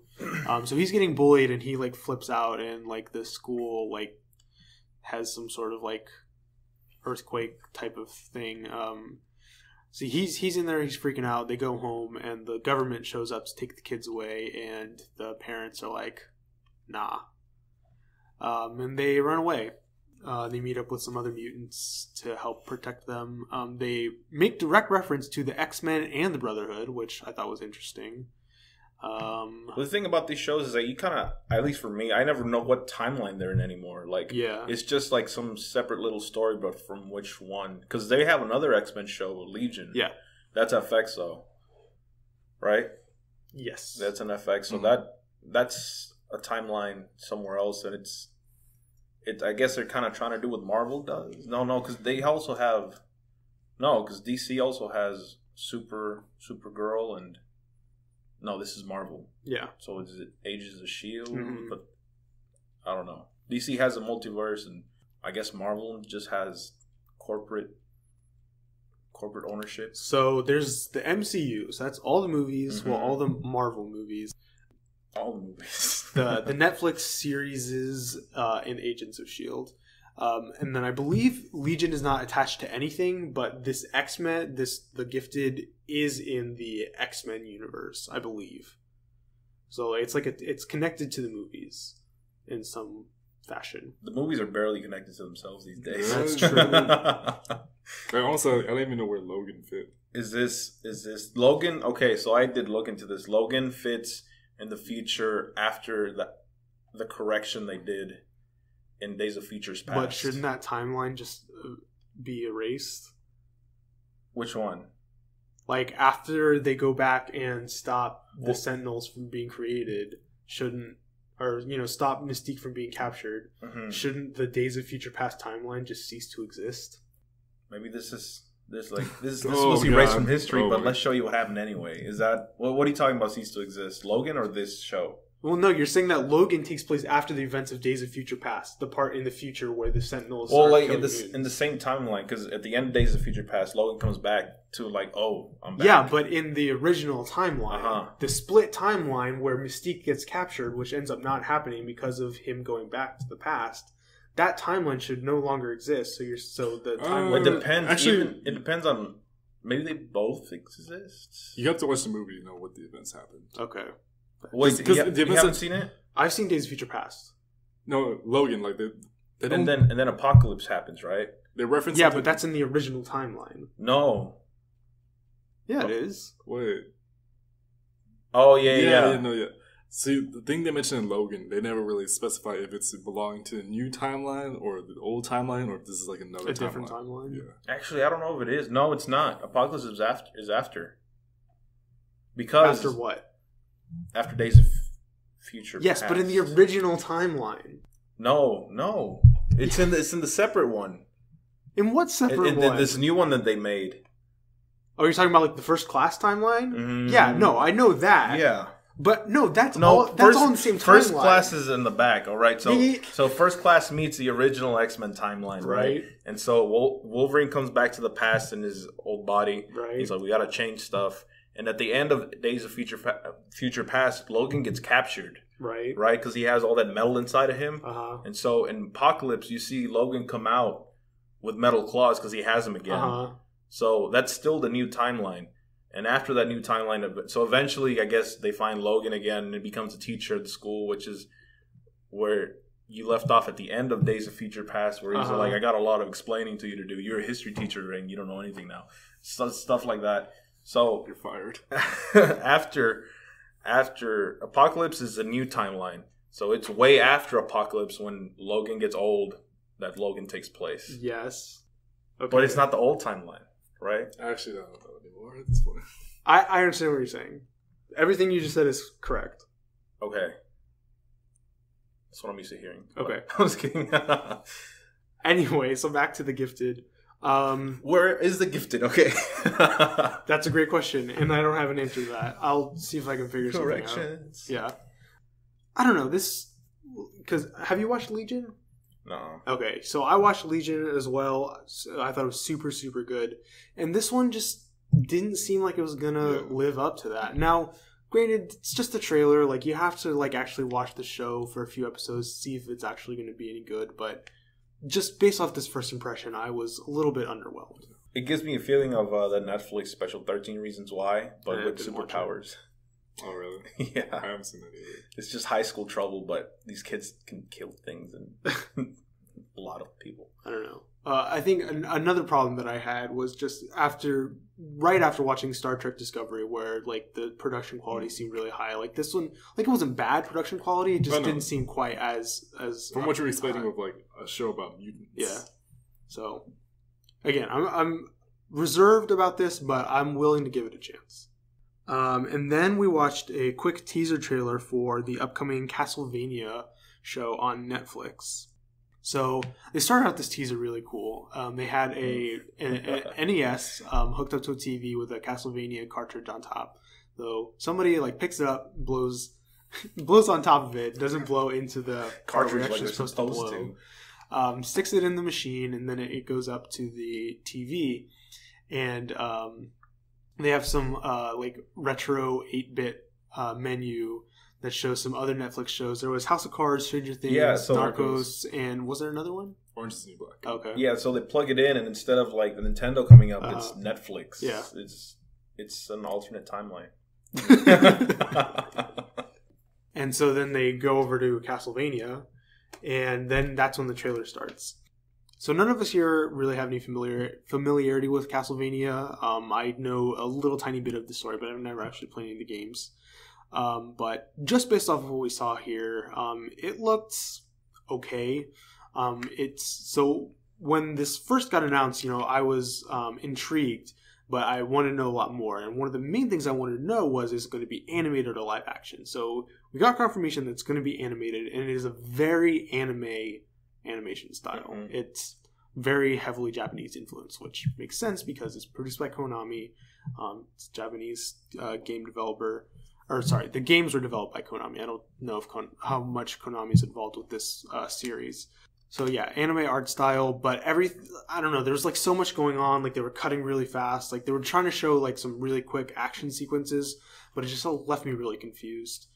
It's like a medieval high-tech / fantasy. I kind of like the trailer for whatever that's worth. Yeah. I definitely want to see more, but the thing about Netflix shows is they're always like really short, so there's not too much investment to go into. So I will most likely be checking this out. So you just need to play games and not do 100%. You need to beat the game, get over it, and move on to the next one. So you can catch up to these games like Castlevania, these classics. BioShock. Do you know how much time I've put into Breath of the Wild? Too much. Do you want to guess? I'm gonna guess 90 hours. 200 hours? More than 200. More than 200 300? hours. No, not quite that much. The last I checked was 205, and that was a while ago. Have you finished the main quest? Yeah. Yeah? Move on. Castlevania. BioShock. I played BioShock. Fidget spinners. Wait, did you? When did you play BioShock? Last year. We talked about it on the show. I wasn't here last year. Well, you weren't here. We lived together. Oh. Did I see that? Yeah. Oh, man, I forgot. Well, on to the third one. You don't have to play the second one. You can, though. It's pretty cool. Then the next trailer we watched was for Lego Marvel Superheroes 2.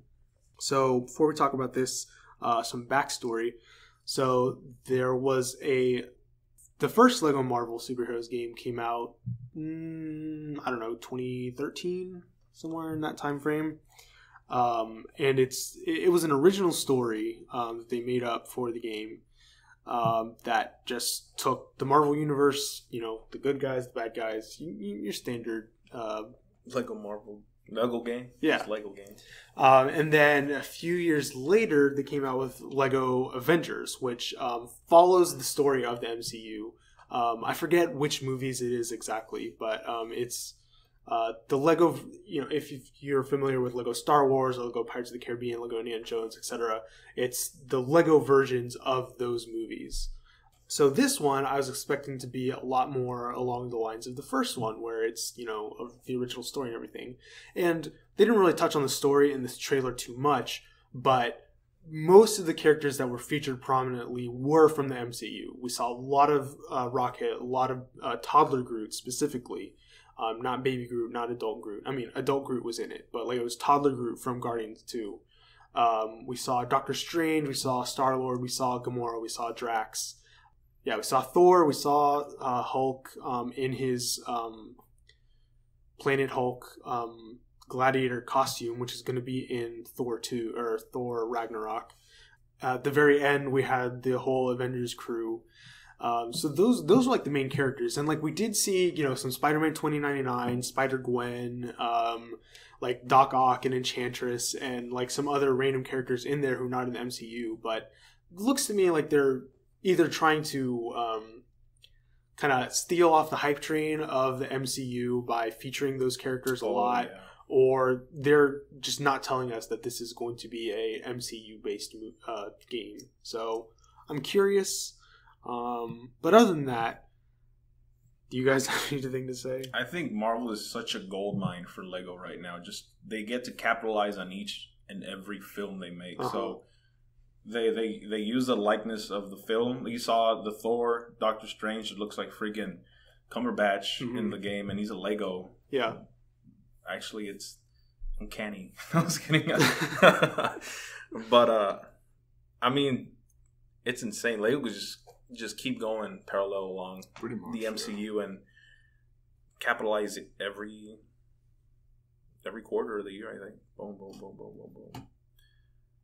But I like the way they play, the Lego games. Yeah. Oh, I love the Lego games. Because even though that's true, it's still fun, and I think people would enjoy the game. Yeah. When you play a video game movie, like Pirates of the Caribbean or Harry Potter. I like the first couple Harry Potters.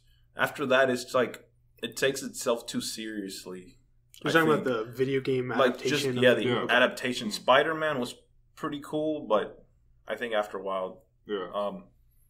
But these Lego games, they play on the movie. They don't take it seriously, and it's a lot of fun. And it knows what it is. Yeah. They like making quips. Yeah. I mean, the Lego Star Wars game, those cutscenes are some of the best things for the Star Wars universe ever. And it's... Yeah, and you can do really cool stuff the way... You can choose all these characters, just because Lego can't do that. Yeah. So, this was a completely cinematic trailer. We didn't see any gameplay. We didn't get any story. It was just, quick flashes of heroes, running over the city, just doing hero type of things. But,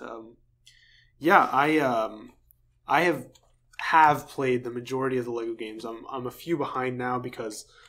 Like Armando just said, I get really into the games that I play, and the Lego games are really long. I'm a little bit behind, but I'll pick this game up and I'll get around to it eventually. 20 years from now. Hey, I said eventually. I didn't say how soon. On his deathbed, he's still playing games. One of my favorite SpongeBob episodes is the one where SpongeBob and Patrick adopt a baby clam. Oh yeah.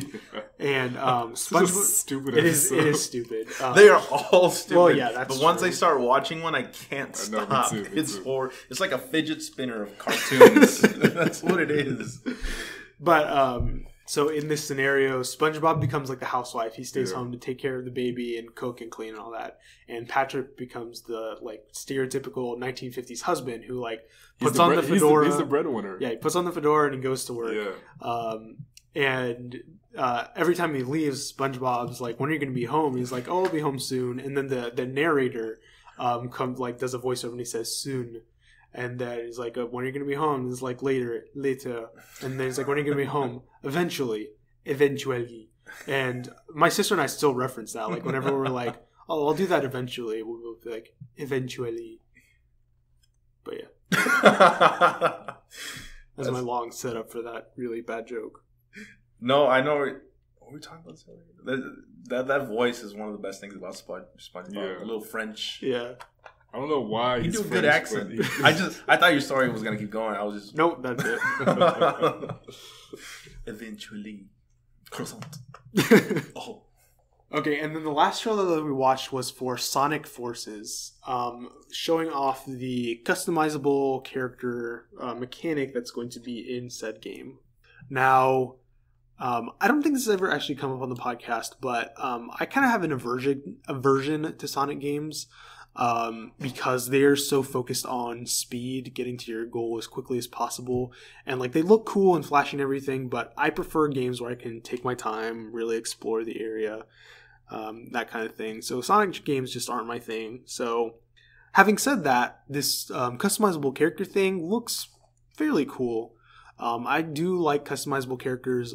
In fact, circling back to the Lego games, that's one of the things that you can do is make your own characters. So like in the Batman games, like you can put on all these different masks and hats, and you can even choose your own weapon, which factors into the gameplay because like if you have a Batarang, you can do the same things that Batman does with that, and you can use the bat grappling hook, or if you have like a staff like Nightwing does, like that has certain attributes that it can do. So that kind of stuff is cool. I don't know how deep this character creation is going to go in the game, but they did show off that you can equip them with a flamethrower so that you can attack your enemies from a distance. You can equip a grappling hook, which you can use to latch onto targets and that kind of thing. So it looks okay. I agree with the Sonic thing. Like the Sonic game, it just kind of it's speed, and they have from the Sonic games that I've played. I guess Xbox 360 and onwards. There's only been a couple, but the graphics look awesome. And then it almost doesn't even matter because you're going through it so fast. Yeah. The graphics just, you leave them in the dust, and the music is really cool. I don't know why, but I enjoy the music they use in the little, I guess, the run-throughs you do. Yeah, I'll definitely agree with that. I love the music. And but honestly, I downloaded a demo once for the 360, and I could play that over and over and have about as much fun as through the whole game. That's through the whole game. But it looks cool. I think I mentioned this when we were watching it, but like the whole customizable thing, I don't like that so much. I'm more of a story dude because I spent about 2 or 3 hours just trying to make it look cool. In the end, you just end up wearing a mask in the game. I was just telling us about his RuneScape character. Yeah. Oh. Yeah, it's a bunch of pixels. Yeah, it looks just like me. And what was it? I got Bloodborne. And so I spent a good hour, 2 hours, just like trying to make him look cool. I know he's not too old, but he's not a youngin' either, and his eyes. Which you're playing in third person, you never see this dude's eyes.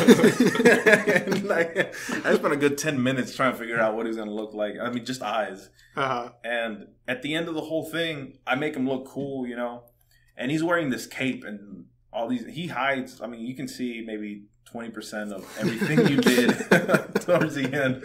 I was like, this is such a waste of time, and I don't think I got past level 1 because it's notoriously hard. Yeah. And I gave up. I'm a baby. But Sonic music is really, really cool. Mm-hmm. That's one thing I remember. You ever played one, Brandon? I've never actually played one through, but I played, a couple of them, of the actual game, not just a demo, and they were really fun. Yeah. But the ones I've played, I forget which one this was, but you have to explore the world a little bit more. So you can run through it, but at the same time you can like see what the environment has to offer to you. So I liked how that one did because it kind of went away from the usual like. Was it Sonic Adventure 2? I have no idea. It would have been on GameCube or PS2. I'm pretty sure it might have been that one because then you can like you don't play just as Sonic and Knuckles and Tails. You get like 2 other teams that you can play with. Oh, Sonic Heroes. That one. Oh, yeah. I love that game. That was such a good It's actually 3 other teams. Oh, you're right. And there's like, yeah, you're right. Yeah, there's Team Sonic, Team Dark, Team... I think it's called Team Amy. Yeah, because it's Amy. And then Team Chaotix, yeah. Such a fun game. I love that game. Yeah. Never finished it. Me neither, yeah. But I didn't care about finishing the game because it's just so fun. No, I bought it for the PS2. I got it at Half Price Books for really cheap. This was actually back when Armando and I were living together. We had a PS2 in the room. And I played like the first 3 or 4 levels maybe, and then like I just got to this part where I got stuck. I was like, screw this, I'm done. I don't like Sonic games. These are stupid. But I do love that game because so real quick story, well, not story, just like the mechanics, is you play with 3 characters at a time. Like you control one character, the other 2 follow you around. So there's a speed character, a power character, and a flight character. And as the power character, the other 2 characters like roll up into balls, and then you like use them as like these wrecking balls. Pretty much, yeah. And like as on Team Sonic, for example, you play as Knuckles. He's the power character, and you can like jump up into the air and you can like throw them down as bombs. They have like this explosion type of thing. Oh, that was so much fun. I know, right? So many memories. Yeah. Oh my God. Did you ever play the original Sonic the Hedgehog? Yeah. Yeah. I think I've pain in the ass. I've probably played like Green Hill Zone. Huge That's probably pain in the ass. Yeah. Yeah. No, I don't. I don't know. I can't remember if I have. I'm sure I've downloaded it somewhere and tried to play it, but it's fun. Yeah. All right. Was that the last thing we saw? Yeah, that was the last trailer. So, as for news, most of this is actually going to come from last week. I cut out a bunch because we were running so long because of various things, but that's besides the point. So some of this is a little bit old. If you've already heard other people's takes on this, I apologize, but we're going to go over it anyway. Sorry, not sorry. So the first thing is, you remember that movie we talked about a few weeks ago, the Silver Sable and Black Cat movie? So we got an official title. It's going to be called Silver and Black, which is a little bit of a, I don't know, misleading title. Not misleading, innocuous. It just like doesn't sound like a comic book movie, but that's what it's going to be called. It's going to be directed by a female director named Gina Prince Bythewood. Now, I've never heard of her. I don't know what her deal is, but good for her, I suppose. Gina. She sounds fancy from the last name. You think? Oh, yeah. Prince? No, not Gina. If it was just Gina, she's a secretary somewhere. That's so messed up. Okay, moving on. Arnold Schwarzenegger confirmed that he's going to be in the next Terminator movie. What? Yeah. He didn't say he was going to be back. So, Arnold Schwarzenegger is getting pretty up there. And in age. Yeah. And the Terminator movie stories are getting pretty ridiculous. Yeah.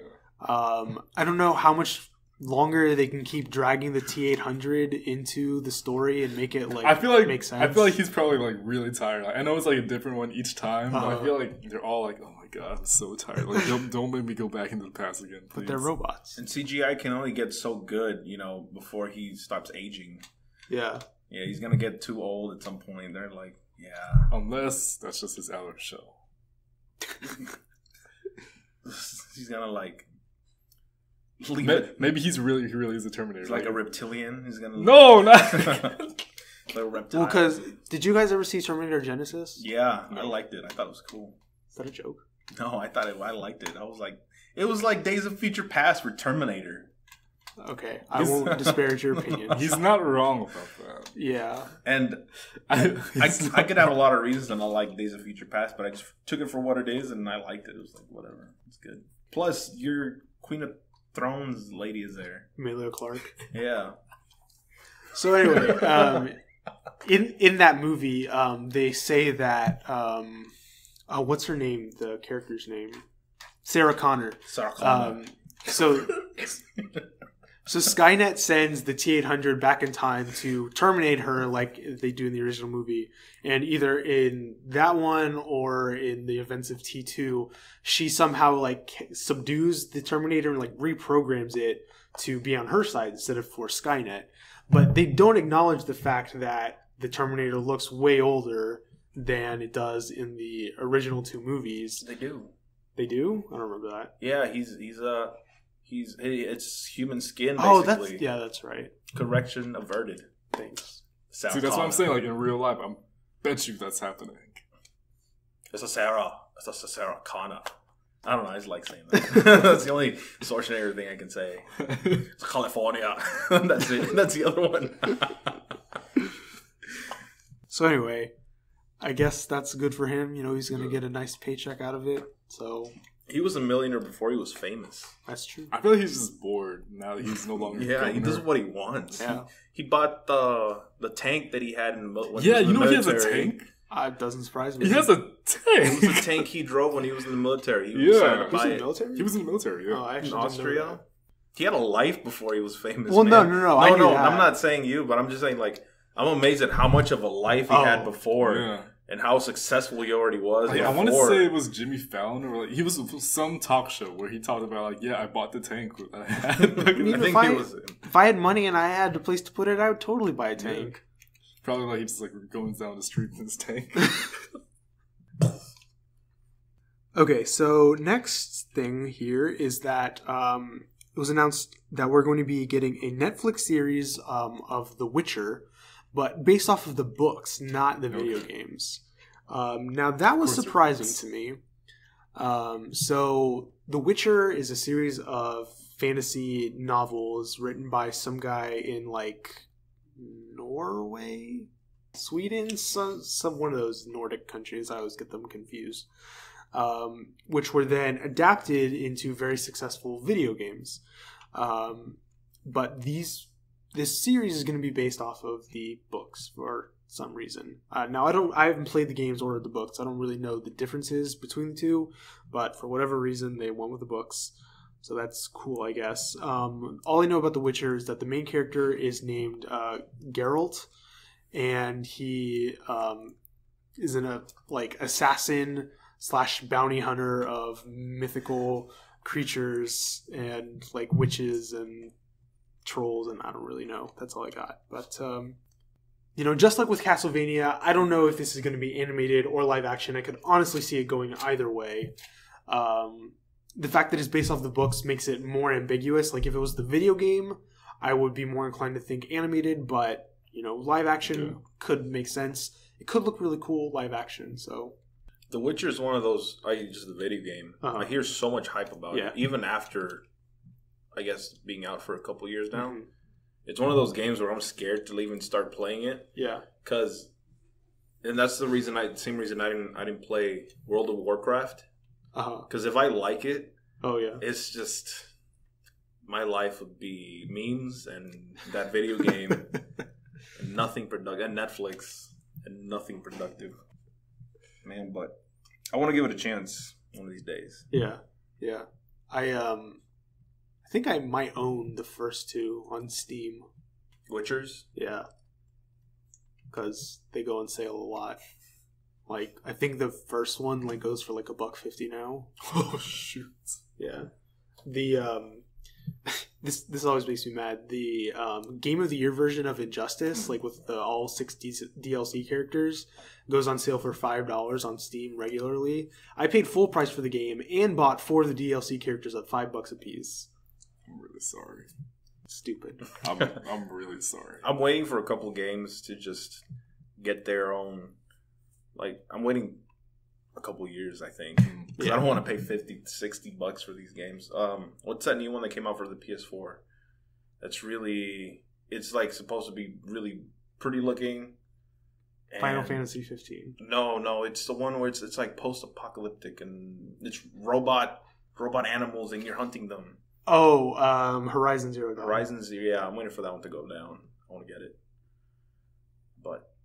I guess I'm kind of stingy like that. Yeah, it makes sense. I'll wait a couple because all the hype. It's not like I'm gonna be playing with anybody, and I have plenty of other things to do. Yeah. So, I waited for such an old game now, but when Halo ODST came out, I wanted it, but I was like, I don't feel like paying because I never feel like paying full price. $60. So I saw it the other day. It's like selling at Target for like $12. I'm like, I should get it. I didn't get it though. That's still too much. No, that's exactly what I'm like. Let's see how much lower I can get before I can get it. How much is it on Amazon? I should check.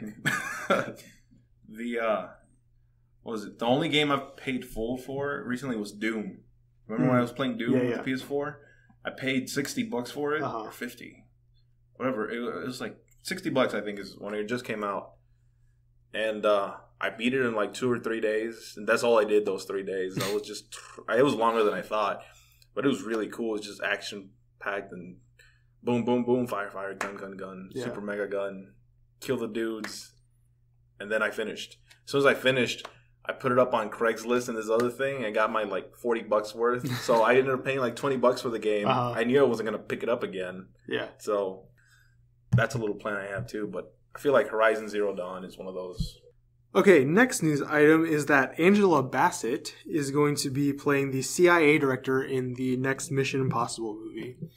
Now, normally we would probably talk about this, but I found this particularly interesting because, for those who recall, a couple episodes ago we did our Avengers gender swap recasting, and I actually cast Angela Bassett as Nick Fury, who's the director of S.H.I.E.L.D. So I just thought that was like a funny little coincidence. Yeah, no, it is, yeah. So maybe I have a career as a casting director ahead of me. Perhaps. No, actually, that sounds really difficult. Casting? Yeah. I mean, like, I forget if we said this when we did it, but like it would be a lot easier to like have all the resumes in front of you and everything, as opposed to us just like picking famous people we already know. I feel like that's hard. Well, if we're doing the case of this as well, you also look at auditions too. Right.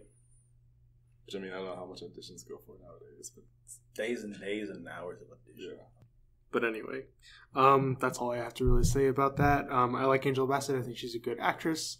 I don't know why they need a new CIA director. I don't know. I've seen all the Mission Impossibles except for the most recent one, and I forget. I want to say that like the first 3, like they have a new CIA director in each one. I forget if that trend continues. It's kind of like, the Defense Against the Dark Arts teacher position. Like nobody wants to stay in there for too long, or something always bad happens. Okay, so our next news item, we got some casting announcements for Godzilla King of the Monsters. So the first one is Charles Dance, who plays played Tywin Lannister on Game of Thrones. Really? Yeah. He's been in a few other things. He was in The Imitation Game. He was in Alien 3. Those are the only things I can think off the top of my head. Just a very posh British actor. Very authoritative. Yeah. Really commanding. Super cool guy. Yeah. Then we have Bradley Whitford. I know him best. There was this TV show. I forget what it came on, but it was called The Good Guys. The Good Guys. Starring him as a veteran detective and Colin Hanks as a young detective. They partnered up and they got on all these misadventures. It only ran for 1 season, but my sister and I watched that together. We were super, super into it. It was a really, really good show, but it got canceled. I guess the ratings weren't high enough. We were really bummed about that. But anyway, so he did that. He plays the father of the main character on Brooklyn Nine-Nine. He's been in other stuff. He was in The Cabin in the Woods. I feel like I watched a movie recently where he played a bit part. I was like, oh, it's that guy. But anyway, so he's... I tend to think of him more as like funny roles, but I know he can do serious roles too, so that's neat. Then we have Thomas Middleditch, who plays the main character on Silicon Valley. He's also voicing one of the characters in the upcoming Captain Underpants movie. We talked about him a few times over the course of the show. Again, like he plays this very awkward character. Have you watched Silicon Valley? No, that's one of those HBOs that I just don't want to get HBO. I mean, I do want HBO, but I just never get it. Yeah. So he plays this really awkward, like anxious character on that show. So that's cool. Oh, he's also started doing a commercial for, like, is it Verizon? I think I want to say, but anyway. And then the last one is Sally Hawkins. And I don't know anything about her. Let's see. Sally Hawkins. She was in a movie called Happy Go Lucky. Oh, she was in the the last Godzilla movie, the one that came out in 2014. She was in Paddington, which is also getting a sequel. Found that out a couple days ago. That's interesting stuff. She was a villager in The Phantom Menace. Well, there you go. Yeah. So Started from the bottom. So yeah, those are some pretty good casting announcements. I'm happy with that selection. For the Godzilla movie? Yeah. Man, I stopped paying attention after the cheesy ones. Hmm. Because what was it? The last Godzilla movie didn't get... No, the last one was very critically acclaimed. Was it? Yeah, the one in 2014 with Ken Watanabe and... Aaron Taylor Johnson. Is that his name? I don't know. Is that the one? Is that the one with Eisenberg in it? Yeah. I thought people didn't like that one. I thought it was really good. Yeah, there's some gripes about it, but people actually genuinely enjoyed it. I need to give it a chance then. Yeah, I actually really liked it too. Okay, next announcement here is that Jimmy Kimmel will be hosting the 2018 Oscars. So, for those who don't know, Jimmy Kimmel hosted the Oscars this year. I never heard anything bad about him. Well, actually, that's not true. I heard some people say they weren't a huge fan of his performance or his, hosting ability. I didn't really hear anybody say, like, oh, he did a great job. Earlier this year, his wife gave birth to a baby boy, and he had some medical complications. And so he gave this really emotional monologue on his late night show, just kind of chronicling what all happened and how it impacted him, how it made him feel. And did you watch it? No, I didn't. I was on the verge of tears. It was it got really, really choked up. So that's like the only reason I can think of why they would give him the job again, is because he did this thing. I don't think he did such a great, outstanding job hosting it that they would be like, yes, let's sign him right now, because this is really early to know who's going to be hosting the Oscars already. When I could be wrong, but I believe they didn't announce who was going to be hosting this year's Oscars until about January of 2017. So for them to book it that far out seems kind of strange to me. And also, just because I'm, kind of a nerd, I was really curious to see if there were any other people who had hosted the Oscars consecutive years in a row, because I couldn't think of any in recent memory who had, but it turns out there have been a few. So first person to do it was actually the very first person to ever host the Oscars was an actor named William C. DeMille. So that was in 1929. He co-hosted with a guy named Douglas Fairbanks, and then he hosted again in 1930. Then after that... So those were the two first people to host it? Yeah. So why is it Oscar? I've definitely heard the story before, but I don't know off the top of my head. Yeah. Anyway, so then after that, there was Bob Hope, who has hosted the most Oscars out of anybody ever. So he hosted in 1940 to 1943. Then in 1945, he co-hosted with John Cromwell. And in 1946, he co-hosted with James Stewart. In 1958, he co-hosted with David Niven, James Stewart, Jack Lemmon, Rosalind Russell, and Donald Duck. And then in 1959, he co-hosted with David Niven, Tony Randall, Mort Sahl, Laurence Olivier, and Jerry Lewis. So that means David Niven also co-hosted consecutive years. But then back to Bob Hope. So again, that was 1958, 1959. Then he also hosted in 1960, 61, and 62. Chevy Chase co-hosted in 1987 with Goldie Hawn and Paul Hogan, then did a solo host in 1988. I also skipped Johnny Carson, hosted by himself from 1979 to 1982. And then finally, Billy Crystal hosted from 1990 to 1993, and then in 1997 and 1998. So, cool. Yeah. It's quite a list. Indeed. So, again, I didn't think Jimmy Kimmel did a bad job, but I wouldn't say he did an outstanding job. He was just kind of there, but that's fine. Okay, next news item is that Hailee Steinfeld is going to star in the upcoming Transformers spin-off focusing on Bumblebee. Is that a movie or a show? It's a movie. So Brandon's looking up who this Hailee Steinfeld character is. I definitely recognize the name, but I didn't actually look up anything about her. It's kind of spelled weird. It's Hailee. So She was in the 2010 remake of True Grit. Okay. She was in Ender's Game. She was in what else? Pitch Perfect. That's why I know her, because she has a song and it comes up on my Spotify. It's actually a good song. What song is it? Starving. Okay. Well, anyway, I just thought that was worth pointing out. So let's move on. Next news item here is we got a couple of more New Mutants casting announcements. So the first one is that an up-and-coming actress named Blue Hunt is going to play a character named Moonstar. Essentially, Moonstar's she has psychic powers. She has telepathy. She's an empath. And she also has kind of like a variation of Psylocke's power where she can create psionic weapons. Okay. So she does that. And then also Charlie Heaton, who played Jonathan in Stranger Things. Jonathan is Will's older brother. He is going to be playing Cannonball. Okay. Yeah, so if you remember a couple weeks ago, we talked about Anya Taylor-Joy and Maisie Williams joining the cast. And we were talking about, maybe they're going to bring back Negasonic Teenage Warhead to be in this movie. But given that she has Cannonball's power and Cannonball's going to be in the movie, that seems unlikely. Although, if they wanted to go the route of making a joke of, wow, we have the same power, that would be... could see that being kind of humorous. For a minute. Yeah.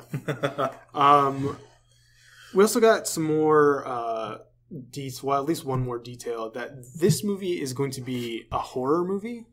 I don't know if you read that. I didn't know that. For which one? It's the New Mutants movie.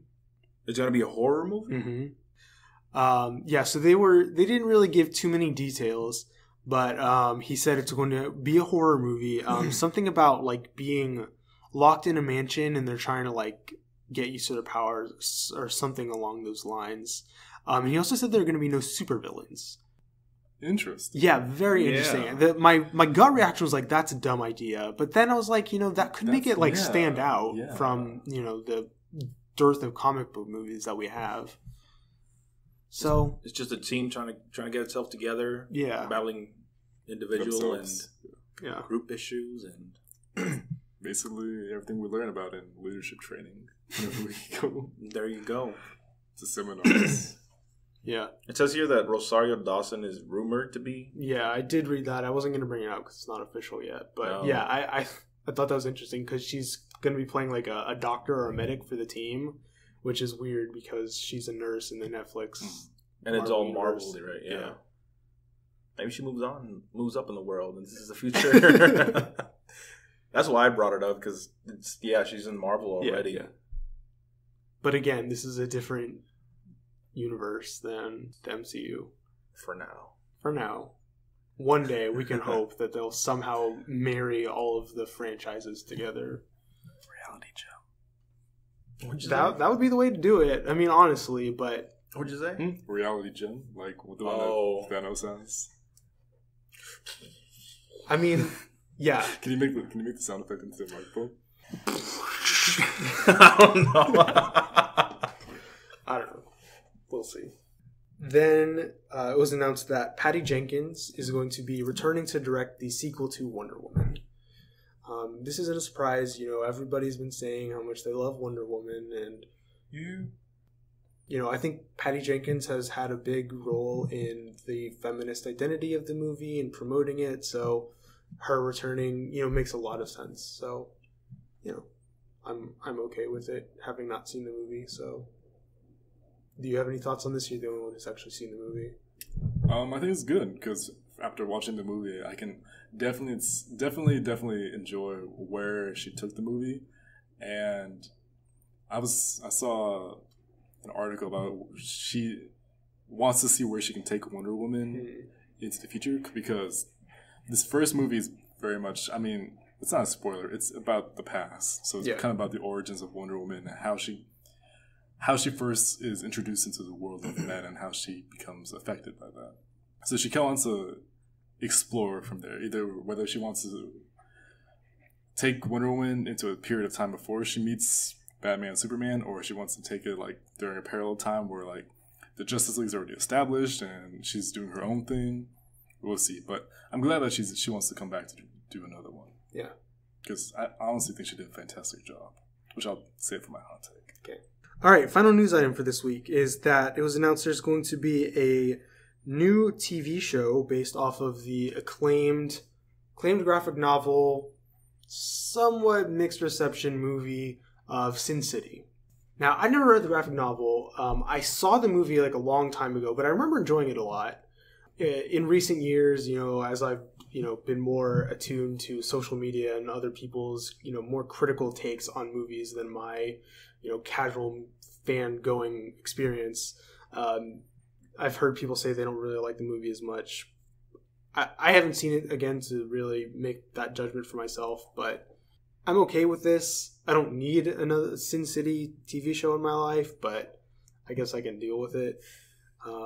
It could be good. With a lot of these things we talk about, I really need to see something before I can really make an assessment about whether or not I'm gonna be into it. But so it kind of just seems like it's something nobody asked for. Yeah, basically. Yeah. Shot in the dark, see what works. Yeah. Well, that's all of our news for this week. But we do have some hot takes to go over, so we'll jump into those really quickly. Do you want me to go first? Sure. Okay. So Robin and I watched season 3 of the Unbreakable Kimmy Schmidt. Oh, you did? Last week. Yeah. Unbreakable, she's alive, damn it. It's a miracle. This was a really, really good season. I forgot it came out. Yeah. All right, I have something to say Uh-huh. about that. I was very upset later on because I had a dream. Okay, the show was awesome, but I had a dream that the character Titus, which I think is his name in real life. Yeah, his name is Titus. Spelled Titus. differently. Yeah, like an extra T or something. I had a dream where he's a really cool dude. I've seen him do an interview. He's a lot like, he's not a lot like his character, but he seems to flaunt the same way. He's the same, talks the same way, and he just seems like a super happy dude. But in my dream, he got really snobby, and there was news that he quit the Kimmy Schmidt show because he thought he was too good for that show, and he had quit. And I spent the last few days thinking that was news. Like I googled it today, and I was like, that was a dream, and that's not true. So I'm hoping for another season later on. I was kind of glad that Kimmy Schmidt hopefully isn't over, but Netflix is a. Do you want to see Skinny Titus? Oh, I've seen that. It's weird. He looks the same. No, he doesn't. You can see a difference. You can see it. Or how about this? Look at that. That's the one I saw. You can see a little bit. Yeah. Oh my god. Yeah, but Skinny Titus, that's funny. But I'm glad the show isn't canceled. Netflix has been canceling shows. Oh really? Yeah, they've been on a little. Yeah. I think they canceled Sense8. Oh, really? I liked that show. It had too many amorous scenes of various types of things and people, and it was just like... Yeah, my friend told me that. But I like the premise, the Wachowski brothers, or brother and sister? Sisters? I don't know. It was a brother and sister, right? Wachowski, they were the Matrix people. The Matrix. Yeah, they used to be brothers. I used to be brothers? Yeah. Oh. One of them got a sex change. Okay. Oh, that was weird. Anyway, yeah, they. I like the premise of the show. The show was awesome, but we're not even talking about Sense8. But this is just one of the things they're canceling. It doesn't even matter anymore. I'm glad Kimmy Schmidt isn't canceled. This is my point. So anyway, we watched season 1 like whenever it came out, and we both really enjoyed it. Season 2 I thought was like pretty good, but not quite as good as season 1. But season 3 was as good, if not better, than season 1. Really? So yeah, I was really happy. That makes me happy because I really like the Unbreakable Kimmy Schmidt. Yeah. So when I found out season 3 was coming out, I'm like, okay, I can get ready for it. And I've been so busy, so when I found out it came out, I'm like, what? I didn't even know that. So I'm gonna be. It's on my to-do list. Tina Fey's appearance in there is always a treat. When she's in there, I feel like that's just always, kind of the high note sometimes. Her drunken self, which is funny. Then I watched this movie called Irreversible. So this movie has the same, I don't know if you want to call it a gimmick, but for lack of a better word, I'll call it that, as Memento. It's shot in reverse chronological order because, I don't know, I forget how I stumbled upon this movie, but, I did, and I was like, oh, we watched Memento, this would be fun to talk about. Except it really won't be, because it was a very strange movie. For one thing, it was in French. I'm not a big foreign film type of person, but because I don't know, like for one thing, like I don't want to sound snobby, like, oh yeah, I watched this French movie the other night and it was so deep and thoughtful. You don't want to be pretentious about it. Yeah, exactly. I can respect that. And then also it just wasn't as good as Memento. Like the story wasn't as good. Just the basic plot of the movie is that it's about this guy who's looking for his girlfriend gets raped, and he's looking for the guy who did it, and his girlfriend's ex-boyfriend is there with him trying to help him. So they just kind of run around the city trying to, like, hunting down leads, trying to find this dude. They show the rape scene that goes on for a really long time. And it's not like graphic or anything. It's like the same camera angle the whole time. It just goes on for so long, and it's just like, okay, I get it. Like, this is not a cool thing. But anyway. But they do that on purpose. Yeah, they want you to feel uncomfortable. Yeah. And then the very end of the movie, which remember is the very beginning, is this girl. She's sitting in the park. She's reading a book, and it pans over to like the people around her. It shows the kids like playing or whatever, and then it pans up to the sky, and then it starts spinning the camera around and around and around, flashing. Is it on a fidget spinner? It starts flashing black and white, and this also went on for probably like 2 minutes. And, like, I'm not epileptic or anything, but I thought I was going to have a seizure. I was like, this has to stop now. Like, this is not okay. Because it just came with, like, out of nowhere with no warning. Like, if somebody was going to be set off by that, like, they would have no... disclaimer. Yeah, exactly. It made me feel very uncomfortable. So, big thumbs down on that one. Because it's French? That was part of it. I felt... From what I heard, that was all of it. I'm just kidding. Then on a happier note, I watched this movie called The Heartbreak Kid, which came out, I forget when it was, like 2008, somewhere in that time frame, starring Ben Stiller. He's the main character. It was... Yep, you're right, 2007. No, there you go.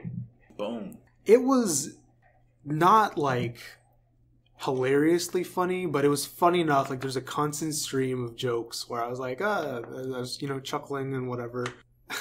The plot of the movie is that Ben Stiller is the single guy. Like, he's had some relationships, but they've all, like, he's too like picky. Like, he focuses on like these really minor flaws in the women that he's with, and he kind of blows them out of proportion, and he ends up tanking the relationship. So he gets in a relationship with this woman, and because of a series of events, they decide to rush into marriage. And he's like, you know what? Like, this is the thing to do. Like, I'm getting old. Like, I need to just take the plunge and just kind of, no one's perfect, and I gotta kind of deal with it.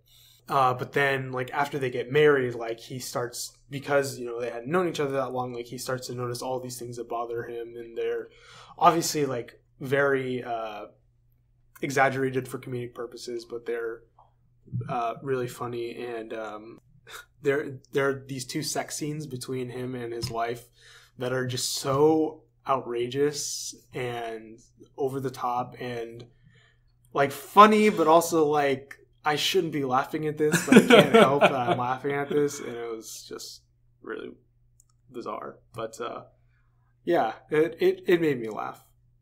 Okay, just 2 more quick ones here.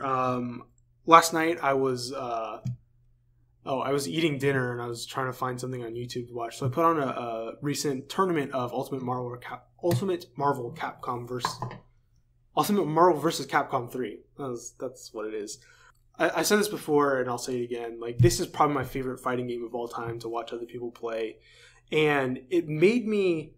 I know this is weird to watch an old game and make me less excited for the new game, but it made me less hyped for Infinite, because I think what I like about Ultimate UMVC3 is that it's so fast-paced and hectic. There's fireballs flying all over the screen, and you're calling in multiple characters. You got 4 characters on the field at the same time, and assists and hyper combos, and it's just so insane. But once you learn what all the characters do and what you're supposed to be looking for, it's so much fun to watch. And I just feel like Infinite is going to be so much slower because there's only 2 characters on each team. There's no assists. It just looks like a lot slower of a game.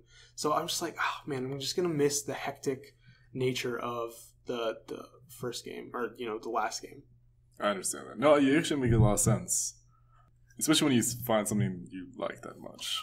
Yeah. Because whenever they change the mechanics of something, you have to learn. It's not really relearning it, but at the same time, you kind of have to relearn it sometimes. You know what I'm trying to say? Yeah.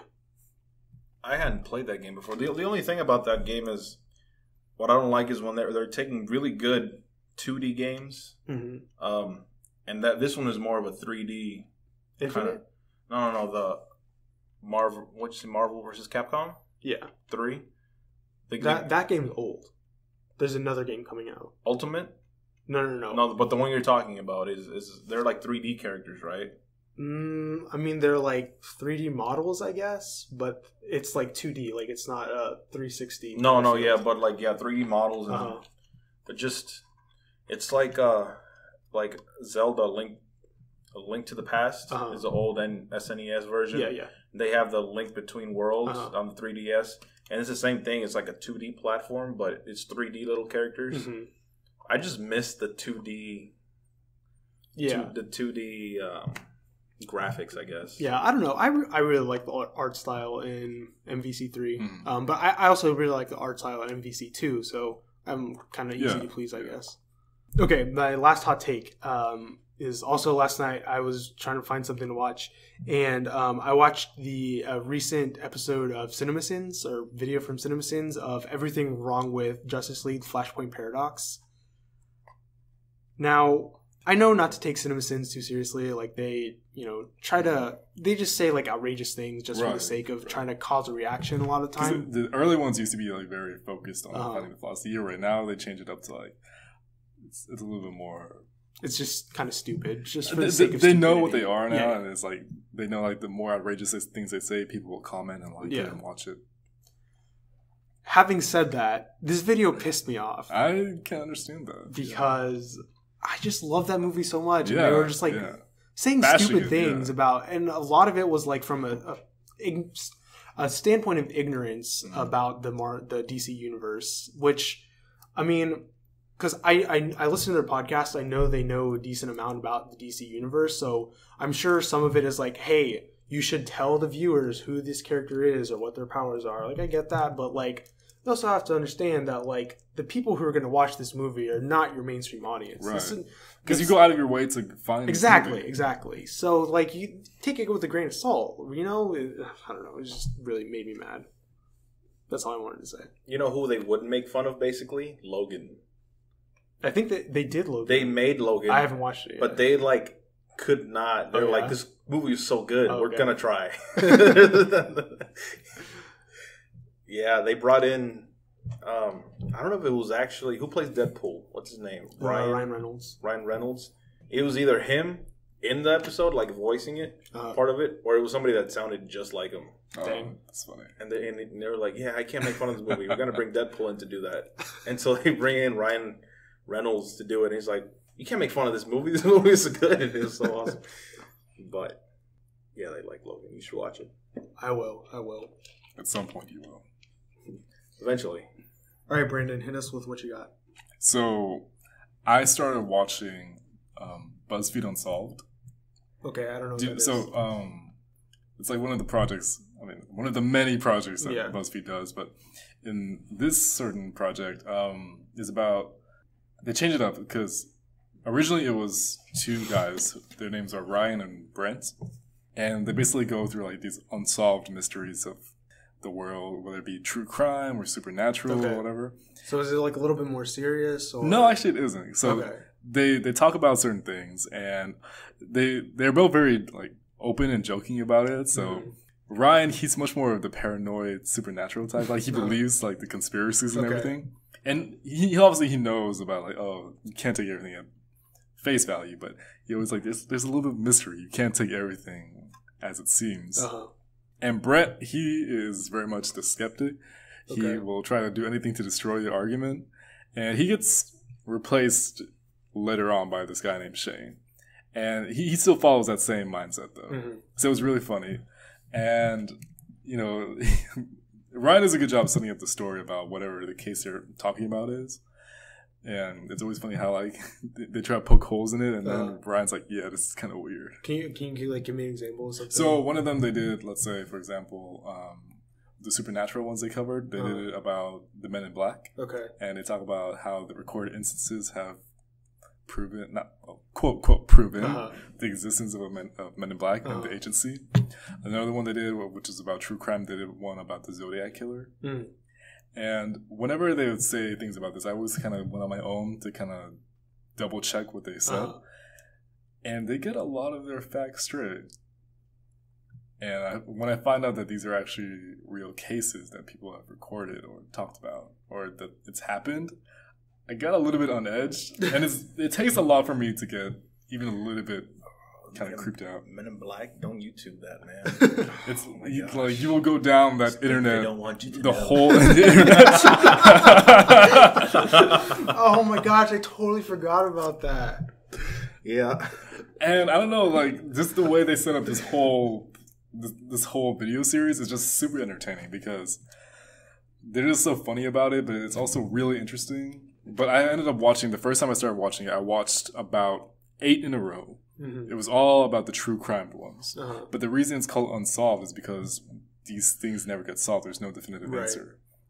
And so after watching the true crime one, I got really, really uneasy. I'm like, oh man, this is not cool. Like, these people actually die. How long are they? Each video? Yeah. It varies. In the beginning, they were about 9 to 10. Average. Nowadays, they're about 14 to 20. Okay.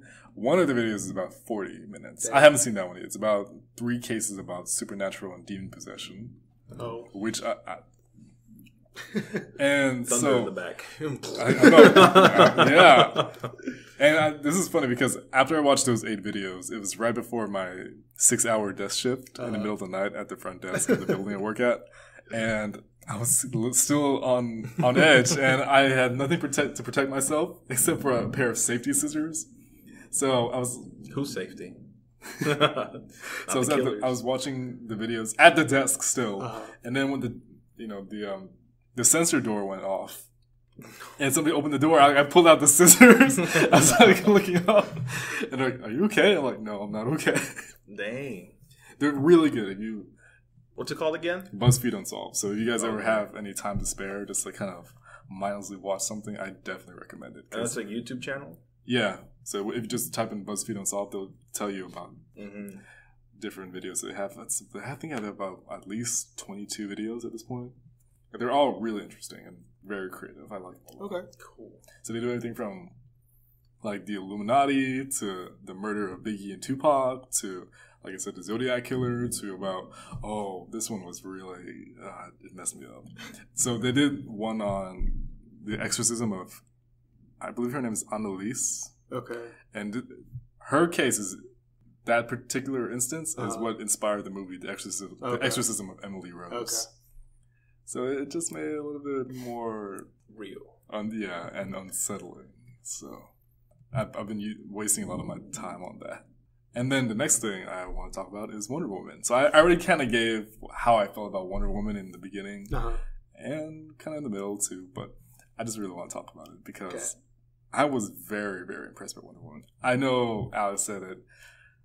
That's a kind of a flawed statement because I liked Batman vs. Superman, but I'm just one of those people that found the good things about it. I admit there are bad things about Batman vs. Superman, but I genuinely liked that movie.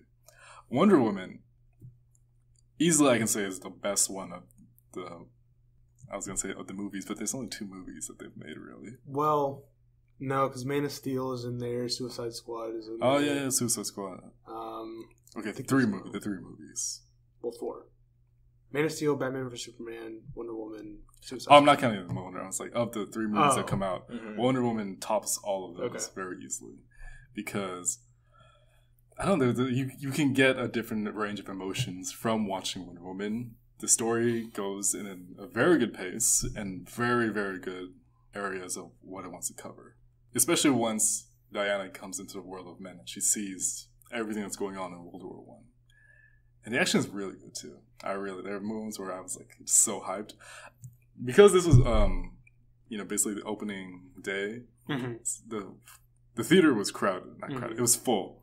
And when there's certain moments of the film where something happens and people will start clapping, and I thought, oh wow, I never thought I would see this. People actually clapping during the DC movie. But it happened. And the big takeaway was that not only that I enjoyed it very much, but I'm glad people are, actually enjoying the film, because everyone's been saying DC can't do this, DC can't work. And I'm just glad that DC has had a success with this. That one also because genuinely it's a good movie. I honestly think you might not think it's a great movie, but I think you'll be able to enjoy it. All right. Okay, 2 questions. Okay. One, is there an after credit sequence? No. Okay, interesting. Second question, Dr. Poison. Is she the main bad guy, or is it this German guy? Or is it both? Or is that a spoiler? I'll give you a slight spoiler. Okay. No. Actually, well, no. They're 2/3 of the main villain. Oh, no. Okay. They tie into the main villain, but they're not the main villain. All right. I'm glad to hear good news about Wonder Woman. Mm-hmm. Yeah, I mean, you're not the only person I've heard say that, so... That's why I trust it, because you're not... You liked... BV Superman. Yeah. Batman v Superman. I wanted to like it so bad. Mm-hmm. Like, I gave it like 2 or 3 more tries. Right. I watched the whole thing again a few times, and it's just the pacing is... It's not... It's a strange pacing. There was this YouTube video I saw. They kind of try to break down the movie, and it's like... The way they try to make it, they try to make every scene a big deal. Like, there's no, like... Which, it's not... It's all a high note, It's all boom, boom, boom, boom. And it's like, come on. That's why Logan was so good, because they bring you up, they take you back down, and it's like a symphony, You have your first movement, it introduces all the characters. That's a good way to put it. That same theme is, the second movement usually is a bit slowed down. It's slower. It kind of rocks you to the third movement, which is always a lot faster, and then the finale it ends with a bang. Right. So, and then Batman v Superman is trying to be bang the whole way, and Logan. So I'm guessing Wonder Woman was more of definitely much more of like what you said, much more of a symphony, because you get a huge array of different things going on. That's cool, but they fit it all perfectly in the movie. I'm not saying it's perfect; it has its flaws, but Like out of 10, I don't like to give number ratings, but I would say it gets a good 8 out of 10. And for DC, I was never one of those that was like DC can't do it. Yeah, I was more of one that's like I really hope DC does it this time. Like I really hope. Me too. Like I just wanted them to be good because they have everything Marvel does. They have characters, stories, and now they just need to take it in a good direction. Yeah. And Gal Gadot does a fantastic job as Wonder Woman. There's an awesome video of Gal Gadot and Conan on YouTube. I don't know if you've seen it, where he's training with her. I haven't watched it, but I've seen. It's so fun. Not only does she look the part, but she acts the part, and I like it because it's a younger Diana, so we see certain things about her. But there's also moments where you just kind of smile and shake your head in a good way, though, because you're just like, I like you a lot. And Gal Gadot being Israeli, she has a bit of an accent, and I know it goes. Really good it fits with Wonder Woman. Yeah, because she's not a world of men, and she's not. Also, they live in Themysciros. I talked about this. So everybody on the island has an accent. Okay, all right. It's just she's not from America. That's kind of that's the only really real thing I'm taking out of it. She's foreign. Yeah, from there. So. I enjoyed Wonder Woman. Okay, I thought it was I'm really glad. Oh no, I wasn't convincing. I was just summing it up. Yeah, okay. I thought it was badass. Okay. It was great. Totally worth it. Was that it? I think so. Okay. No, I meant no. Yeah. Damn. You should see it in here. They're about to fight. Is that it, Brandon? You got anything more to say? Yes. Iron Man 3 was awesome. Oh my! Hey, I got Armando mad about that. No. I've actually never seen You Iron take Man that 3. back. I've never seen it. You take that back. I've never seen I it. don't care. You take that back. I gave that movie so many chances too. I saw it in theaters 3 times. Oh, shoot. I could not like that movie. You never saw it coming. Okay. Have you been watching anything that you wanted to just give some brief thoughts on? Man, I'll tell you, I watched a lot of things over the last few months, but one that really, man, I liked it a lot. I finished all of Glee. I know it's not recent, Yeah. but it's something that I remember used to hearing about a lot in high school. Mm-hmm. I just couldn't stop watching Glee. I finished it was like 7 or 8 seasons. I finished it in a couple weeks. It was just Nice. Barbara Streisand and you know, she was big in New York, and I didn't know about her till then, and her music was awesome, and it's awesome. I gleeked out. You gleeked out. Oh my gosh. But yeah, I mean, it's musicals. I had to skip some of the music. It was so much singing. There's some songs I didn't know and didn't really care to hear for sometimes, and I skipped some of them. But a lot of 90% of the time, I stuck through all of them. It's like a musical every. That's what it was. I think and it doesn't take itself seriously. It was Jane Lynch. Is that her name? Mm-hmm. She does an amazing. She's the ribbon, that just ties the whole thing together. If it was a present, she's that black. That's just a red tie that just puts it all together. It doesn't take itself seriously. And there's this one scene where she gets pregnant, but you never know. Kind of like when you see a show, you never know how much time has passed between like a couple episodes and the next one. And so she says this one thing once, and she's like, "Yeah." They ask her, "How long have you been pregnant?" And it's like, "No." She's talking is like, "In my indeterminate amount of months pregnant, I've realized that." And she's the Deadpool of Glee, and it's awesome. But I know that's all. I haven't kept up with a lot of recent things. I've been a hermit, but I'm glad y'all summed me up on a lot of this stuff. Oh, you're welcome. Cool. And I feel like that's it. Okay. All right. Well, we didn't get any emails, but if you do want to send us an email, tell us who you thought won a fanfic fight, who you thought, or give us suggestions for future topics. Oh, yeah. Actually, we have to do a feature topic. Oh, wait. Did we do the fight? Well, that comes at the end. But yeah, I totally forgot about our feature topic. Yeah, because we've been here for so long. All right, well, I don't think we've ever had this much of a discussion throughout the entire length of a podcast. Yeah, that's true. That's Good true. job, Armando. But we have to have a feature topic. That was a high five. But anyway, that was a good high five. Back up a little bit. Get ahead of ourselves a little bit. Our email address is abcpodcast92@gmail.com, and we would love to hear from you. Now I know. So can you say that one more time for the audience? abcpodcast92@gmail.com. All right. So, our feature topic. Convention season is rapidly approaching. So, I thought we could just have a little chat about conventions, like, what are our favorites, which ones we'd like to go to, cool things about them, the not so cool things about them, just kind of general back and forth about just conventions. So first thing off, have either of you been to a convention? I haven't, but you gave me the idea for what I'm going to be dressed as. Oh, yeah. I'm going to be a Mexican Wolverine. Yeah. You know how he calls everybody Bub? Bub. What do you get, SA? Yeah. Man, I've dressed up as Beast before. I've seen that before. Oh, yeah, that was pretty cool. Pretty cool. Have you been to one? No, I have not been to a convention. I've been to things where people do cosplay. I've been to the Zelda Symphony a couple times. Oh yeah. Video Games Live, which has come back to town. Cool. By the way, that's got to be the next thing we do. Yeah, a convention. Yeah. Super. If you ever get the chance, go. Because only one I've been to is Comicpalooza here in Houston. Mm-hmm. But I loved it so much. That's a big one, right? It was a few weeks ago, right? Mm-hmm. Yeah, it was back. Yeah, I know you're right. Back in May. Yeah, back in May. So the one I went to was 2 years ago. And buying a ticket wasn't that bad. For 3 days, you get to go pretty much everywhere. I mean, you can't go to certain private ones, but you got to go basically anywhere around the convention. Mm-hmm. And I paid $60.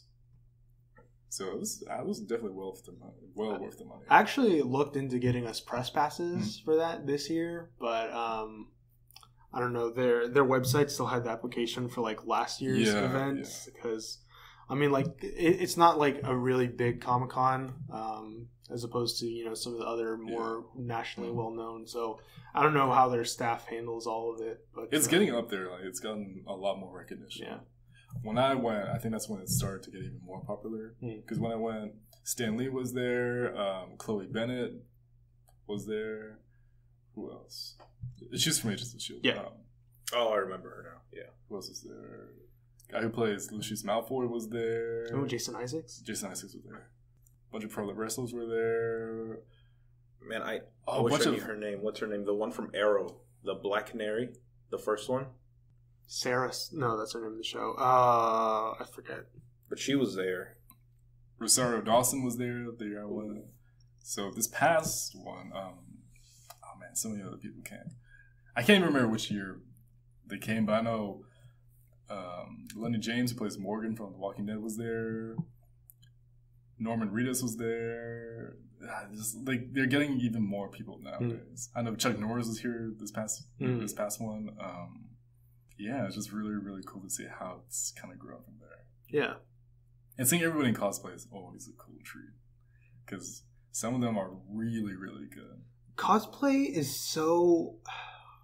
It's such a weird thing for me. Because, like, I admire the people who do cosplay. Just, like, you know, the dedication and the work that they put in their costumes. And just the end result is so cool. But just... You know, on the flip side of that, just thinking about how much work goes into it, just and how much money, too. It's unfathomable to me. But I mean, if you're a cosplayer, like more power to you. Definitely. Just like it's just one of those things that I could never do because I'm not an artistic person. I'm not creative. Like I just don't have the vision. And noticing all those little details that they get from all the costumes and everything, it's pretty crazy. And also, just it's a fun time whether you're a kid or an adult just to go to. Mm-hmm. It can be a little bit overwhelming, I'm not gonna lie. My first day there, it was just, I couldn't even take it in. Mm-hmm. And it was not a busy time when I went either. So the next day when I went, everybody was there. So everybody was in costumes or something. Sometimes it's a little hard to navigate because there's so many people in the convention center. And everybody's taking pictures. You don't want to mess up their picture or just kind of get in their way. It's a little bit hard to kind of navigate through everything. So there's like booths all over the place, right? Yep. That's like where what's on the main convention floor. So like what are in these booths? Is it like it's everything from people who sell action figures and toys to people who do artwork to people who are selling books or they have stores or local businesses and they're just trying to have another way to expand their reach. People who are just local entertainers, sometimes they'll be there too, or basically anything you can find there. You can buy a lot of toys there too. There's so many Funko Pops that I want to buy. When I went, they were really, really cheaply priced, like maybe $6 or $5. Just like commons. Okay. Yeah. It's a good price. Yeah. But all my money went to Stan Lee. And when I took the picture of Stan Lee, you had to pay for it. I didn't pay for it. My friend paid for it, so I'm slowly trying to pay her back for that. How much was that? Like 80 something for like a couple of seconds and a picture of Stanley. That's so ridiculous. Yeah. He shook my hand though. He's like, nice to see you. And I'm like, oh, cool. Thank you. And he got his germs on you? He did. No, I was kidding. I can replicate Stan Lee if I wanted to. Oh, you're a third class relic. Oh, no. And it's bad because this is the same friend who bought me my ticket for Bruno Mars, who I'm seeing in October. That ticket was about $100. Damn. So I owe this woman about $200. And you didn't even get to meet Stan Lee that first time. If you ever get a chance. Yeah, my cousin was telling me a couple weeks ago that he went to Dallas Comic-Con, I think it was, and Mark Hamill was there. Oh, really? Yeah, and it was like $200 to get an autograph from him, I think. It's crazy. Yeah. Who would you cosplay if you could? Oh, man, if I could cosplay as anybody, I mean, the first thing that comes to mind is Fierce Deity Link.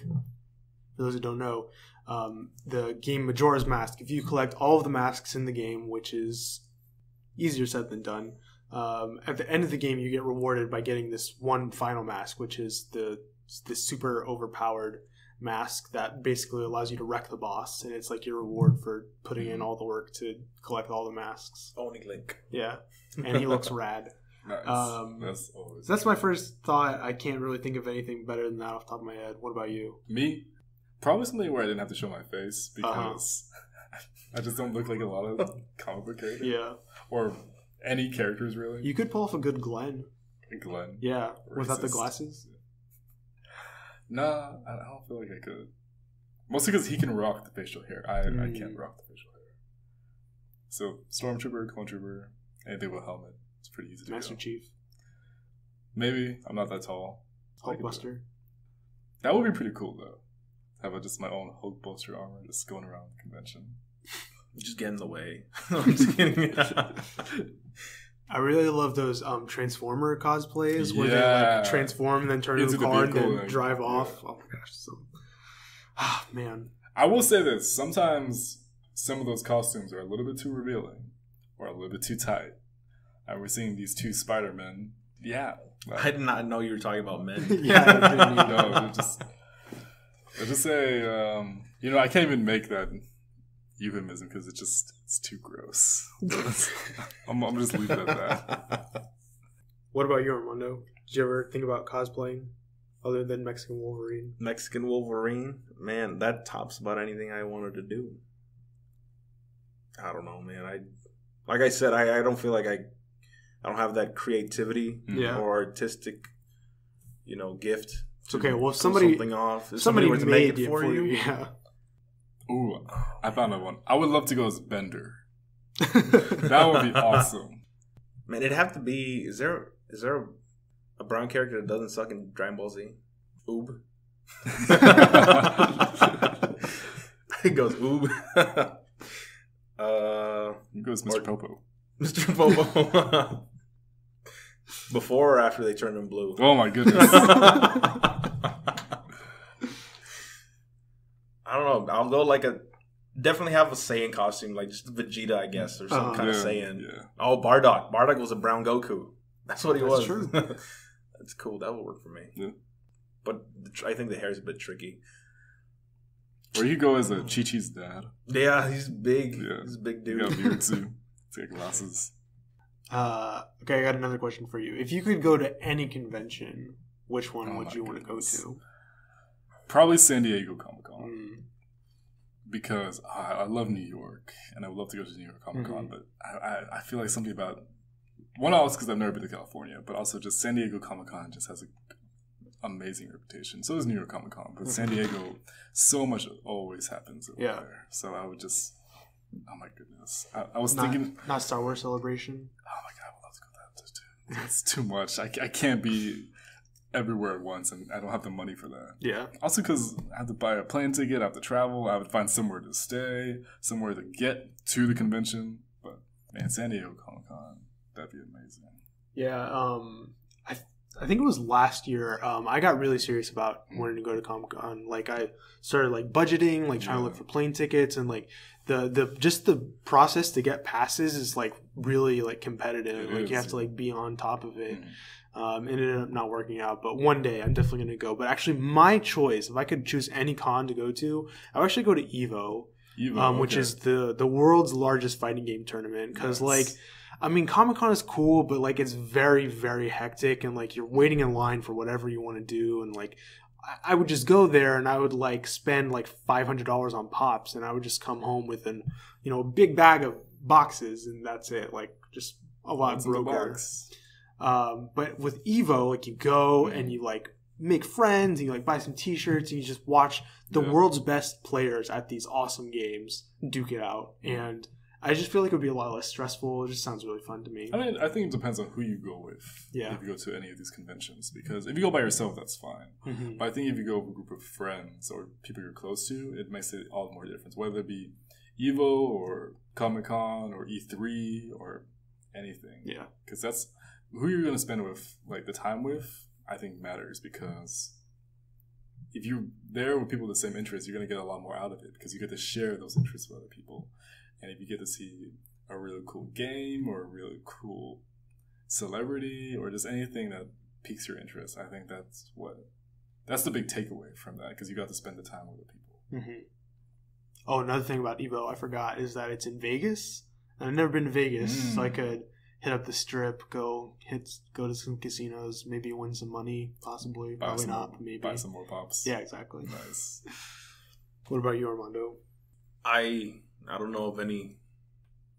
I'd be okay with just going to Comic Palooza. I've never been the one here in Houston. That's true, yeah.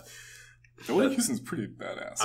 I would definitely do that as my starter, just it's nearby, and to do that first and get used to the environment. And yeah, from what I've seen in San Diego is ridiculous. That's just everybody has. Oh my gosh! If I think I'm a big nerd, those people take it up to a whole nother degree. Those are nerds with money. Yeah, damn those nerds. I don't know. Like, I'll be moving to New York, so like it would be a lot easier for me to get to New York Comic Con, and my sister lives there, so you could go as a Ninja Turtle. Just literally come out of the sewer in front of the convention. Awesome. Can I change mine to Ninja Turtle? I'm Donatello. You're Donatello? That's mine. Nice. Why Donatello? He was the one that I could beat that game with. The Turtles in Time. Turtles in Time. The one for the SNES. He was the only character I could get by most of the game with. I never finished the freaking game. But I need to get me another copy. I still have my SNES and it still works, so. Really? Yeah. Dang. But yeah, it'd definitely be Donatello. And probably be here in Comic Palooza. Wait, am I going to be Glenn? Which Glenn am I going to be? From The Walking Dead. I know, like. Oh. Which part of The Walking Dead am I going to be? The one Glenn? while he's getting, like. Spoilers. I know that. I haven't seen The Walking Dead. Oh yeah, I forgot. I think everybody knows it at this point. Yeah. Are you gonna be like season 1 Glenn or season 5 Glenn? The one where he's dressed up as a prison guard. Okay, so kind of moody Glenn. Yeah. Okay. Cons are cool. Having never been to one, I still, we as the general public still reap a lot of benefits because, we get a lot of news and a lot of trailers that come out around these things. So I just remember last year after E3, we had a big long show talking about bringing down all the trailers for that came out of there. Like we'll probably talk about like 10, 12 games that we were really excited about. So it's something really cool about cons and whatnot. I mean, I know that the word convention isn't in E3. It stands for Electronic Entertainment Expo, for those who are unaware. But it's, for all intents and purposes, it's a convention. So that's why it's called E3? Mm-hmm. 3 E's? Yeah. Oh, well, that's good to know. Or just not even good to know, interesting to know. But, I mean, we also get...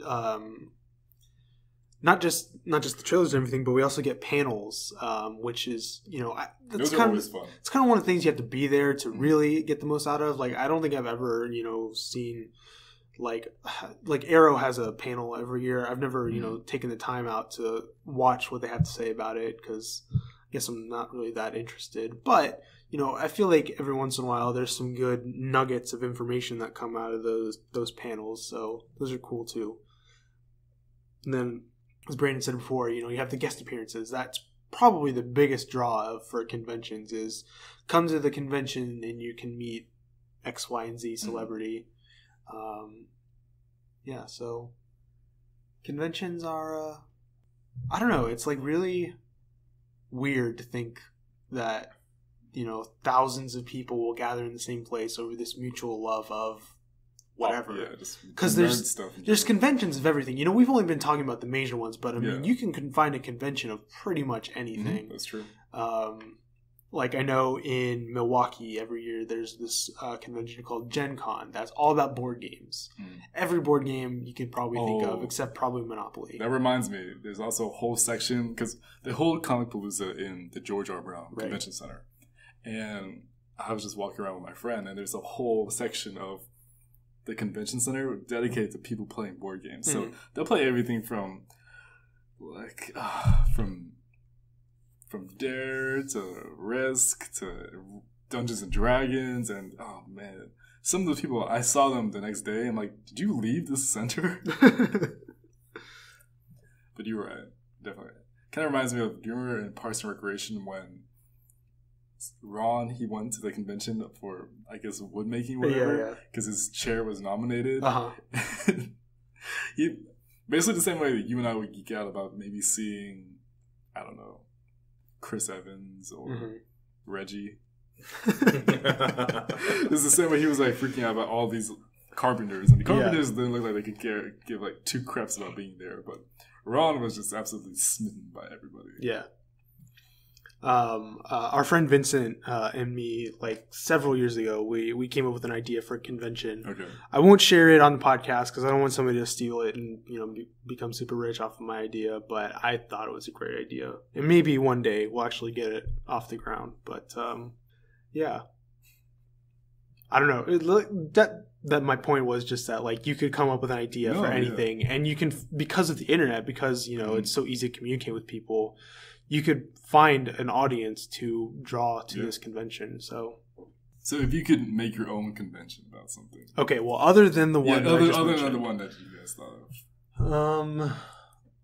I don't know, just like a Nintendo convention. It sounds really awesome. I know Nintendo would never support it because that's how Nintendo is. But I mean, just fans coming together to share their love of Nintendo. That sounds like an awesome weekend.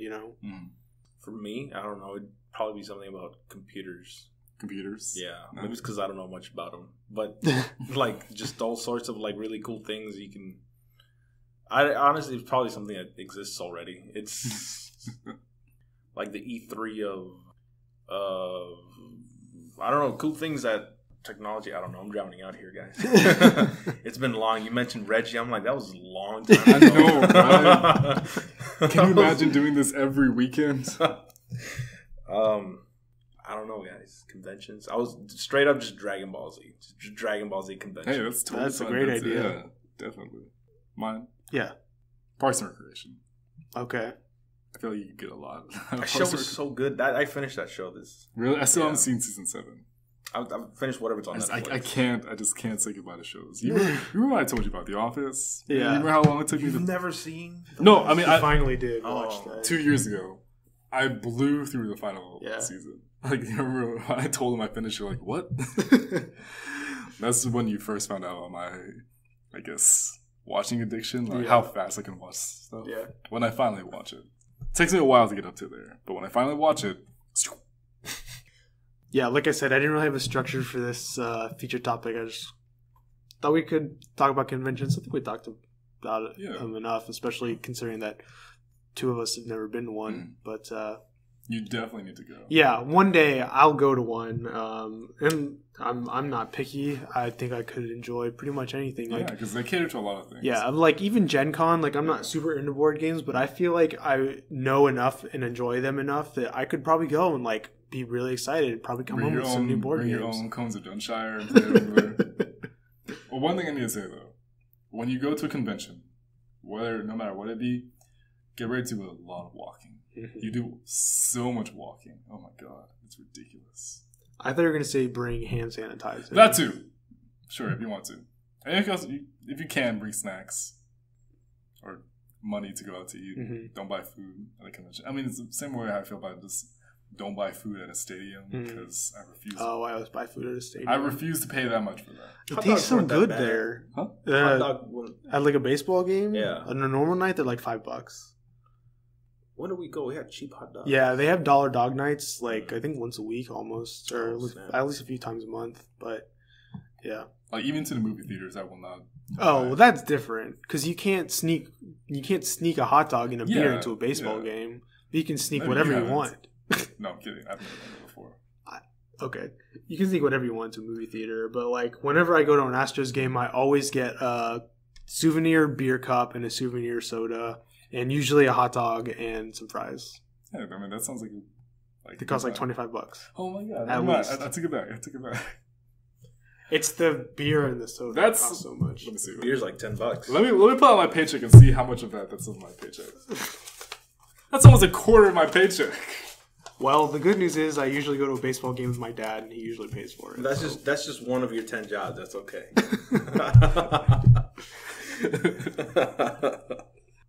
Okay, well, that was a fun feature topic, I think.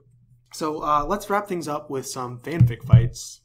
So this week we're going to have a fight of the 4-armed people. So it's going to be Goro from Mortal Kombat, Okay. and Machamp from Pokemon, Okay. and Stitch, aka Experiment Let's 626. see.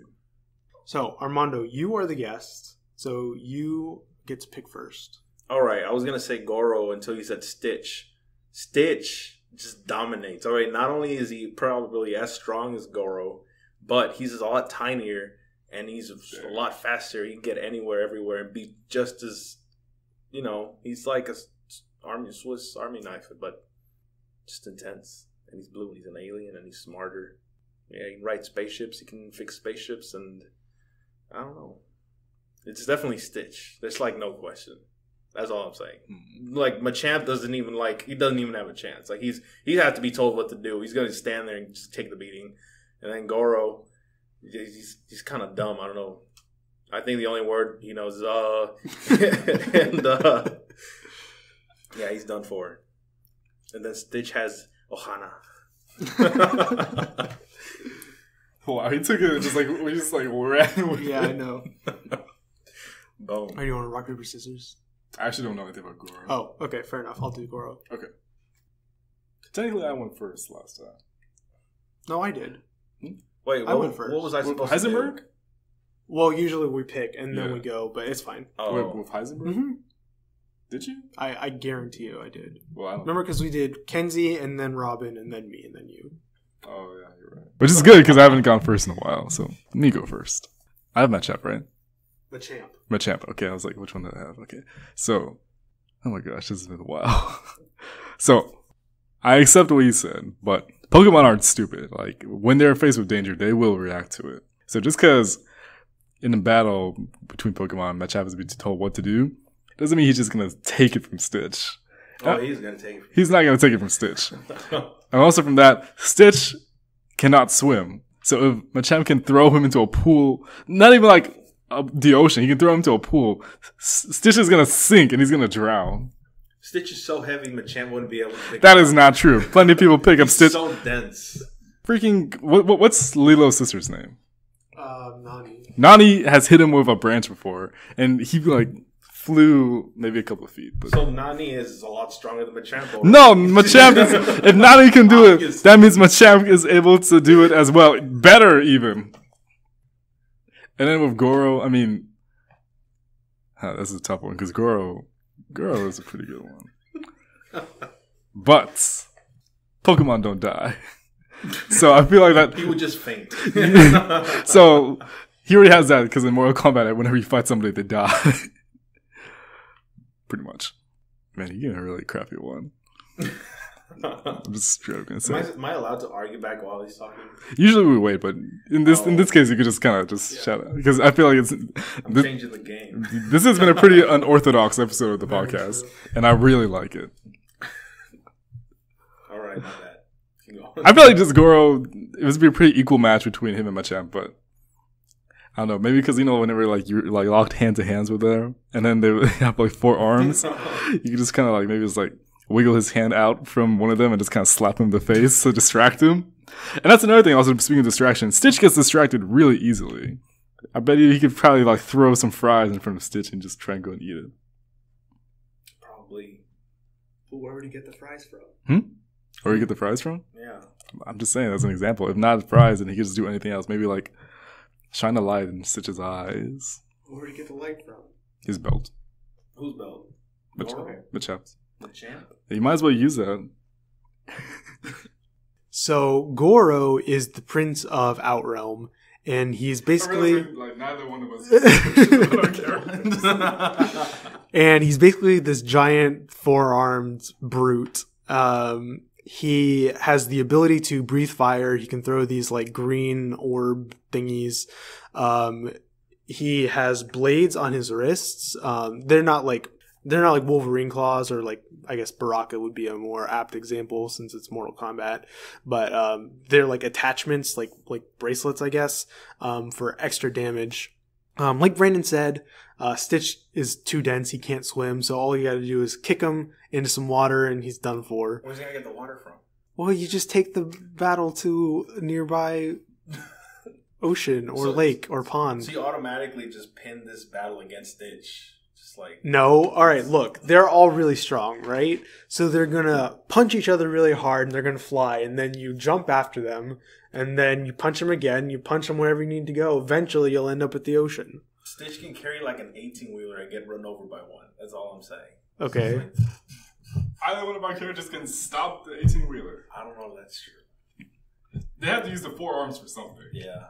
Also, as far as Pokemon dying, they definitely can die. In the first game, there's a Pokemon cemetery, so Pokemon definitely die. And as with all Mortal Kombat characters, Goro has a proclivity of brutally murdering people. Proclivity, number 5. He is particularly fond of ripping people's arms off. So that would not be fun for Machamp. And he would have more arms after that, but still don't think that would be very much fun for him. Oh, also, if they were locked with, their 4 arms, like I said, he can breathe fire, so being all burny and stuff. Can he punch 500 punches a second? I don't know. I remember reading that because I had like the old like not Pokedex, but like kind of like guide to Pokemon. I think it was called the Pokedex. And then I was just reading. I don't know why I remember this, but specifically from him throughout the evolutions, I would remember the weirdest facts. But I remember reading like 500 like punches a second. So I remember as a kid, I wanted to like achieve that one day. So I would start punching my couch. And then one day my mom was like, you're gonna break our couch if you keep doing that. Okay, Mom. But can he punch 500 punches a second?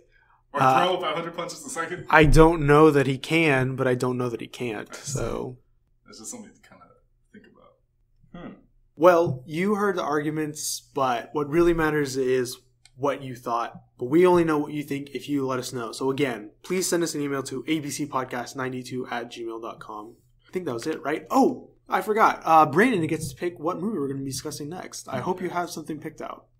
So I was actually wondering, because you didn't tell me ahead of time. Sorry. But I do have a movie that I want to talk about. Okay. So, I thought about it. I have so many movies I was going back and forth, like, we could watch this, we could watch that. And then Kenzie mentioned it the other day. I'm like, yeah. Oh, no. Let's do it. We're going to watch The Lord of the Rings. The Fellowship of the Ring. Okay. Because I know she really wanted to, like, talk about Tolkien and anything related to Middle-earth. And I thought, you know what? She's moving pretty soon. This would be a nice way to kind of have her on the podcast and kind of go through it. Well, we're going to have to invite Michael, too. Shout out to Kenzie, then. Whoop. So, that's what I said. There are so many movies I want to watch, but... So, okay, we've got plenty of time. We'll get to all of them. Yeah, so we're going to be talking about it in 2 weeks, so go watch it. If you've already watched it, great. We'd prefer you to watch it again, but regardless, let us know what you thought about the movie. Send us an email or Twitter or write us a letter or whatever. Send us a raven. Yeah. Dare you. What? We dare you. We dare you? Yeah. But that is it for this episode. So you can follow me on Twitter at AtariAlex. You can find Brandon on Twitter by going to my page, look at my bio, and his username is in there. While you're there, you can also find links to our YouTube and iTunes pages, and you can subscribe to both so that you never miss an episode. We'd also really appreciate it if you could leave us an iTunes review so that we can get boosted in rankings, and would have the benefit of letting us know how we can improve the show, because we always want to make things better. Armando has no social media to speak of. Hey, I've started getting onto Facebook. Oh. Yeah. I actually remember I saw the green dot by your name on Messenger. I was like, what is this? Yeah, I started getting on Facebook. It disappeared like after 1 second, too. Oh. Yeah, I've done a bad job of it these last couple of weeks, but instead of once a year, I've been there about 10 times this year, maybe. Wow. That's I know, big, right? Big step. It's 1,000%. I remember, so I know we're about to end, but we had a group chat because we were going to buy a present for Vincent. And I remember when Armando responded on that chat, everybody lost their mind. They was like, oh my God, what's going on? Armando, it's the end of times. Why does he come speak to us? I'd rather do it in person. Yeah. I can respect that. You should. No, I'm just kidding. I don't Facebook. Yeah, this is cool what you're doing here, guys. this whole social media thing, which is a podcast, I guess. I don't know how it works, but I'm glad you had me. I just want to say thanks. Thank you for coming. This is definitely one of my favorite episodes. Yeah. Just because how crazy it went in a lot of ways. So anyway, that's it from us for this week. So thank you all for listening, and we will catch you all next week. Bye. Later.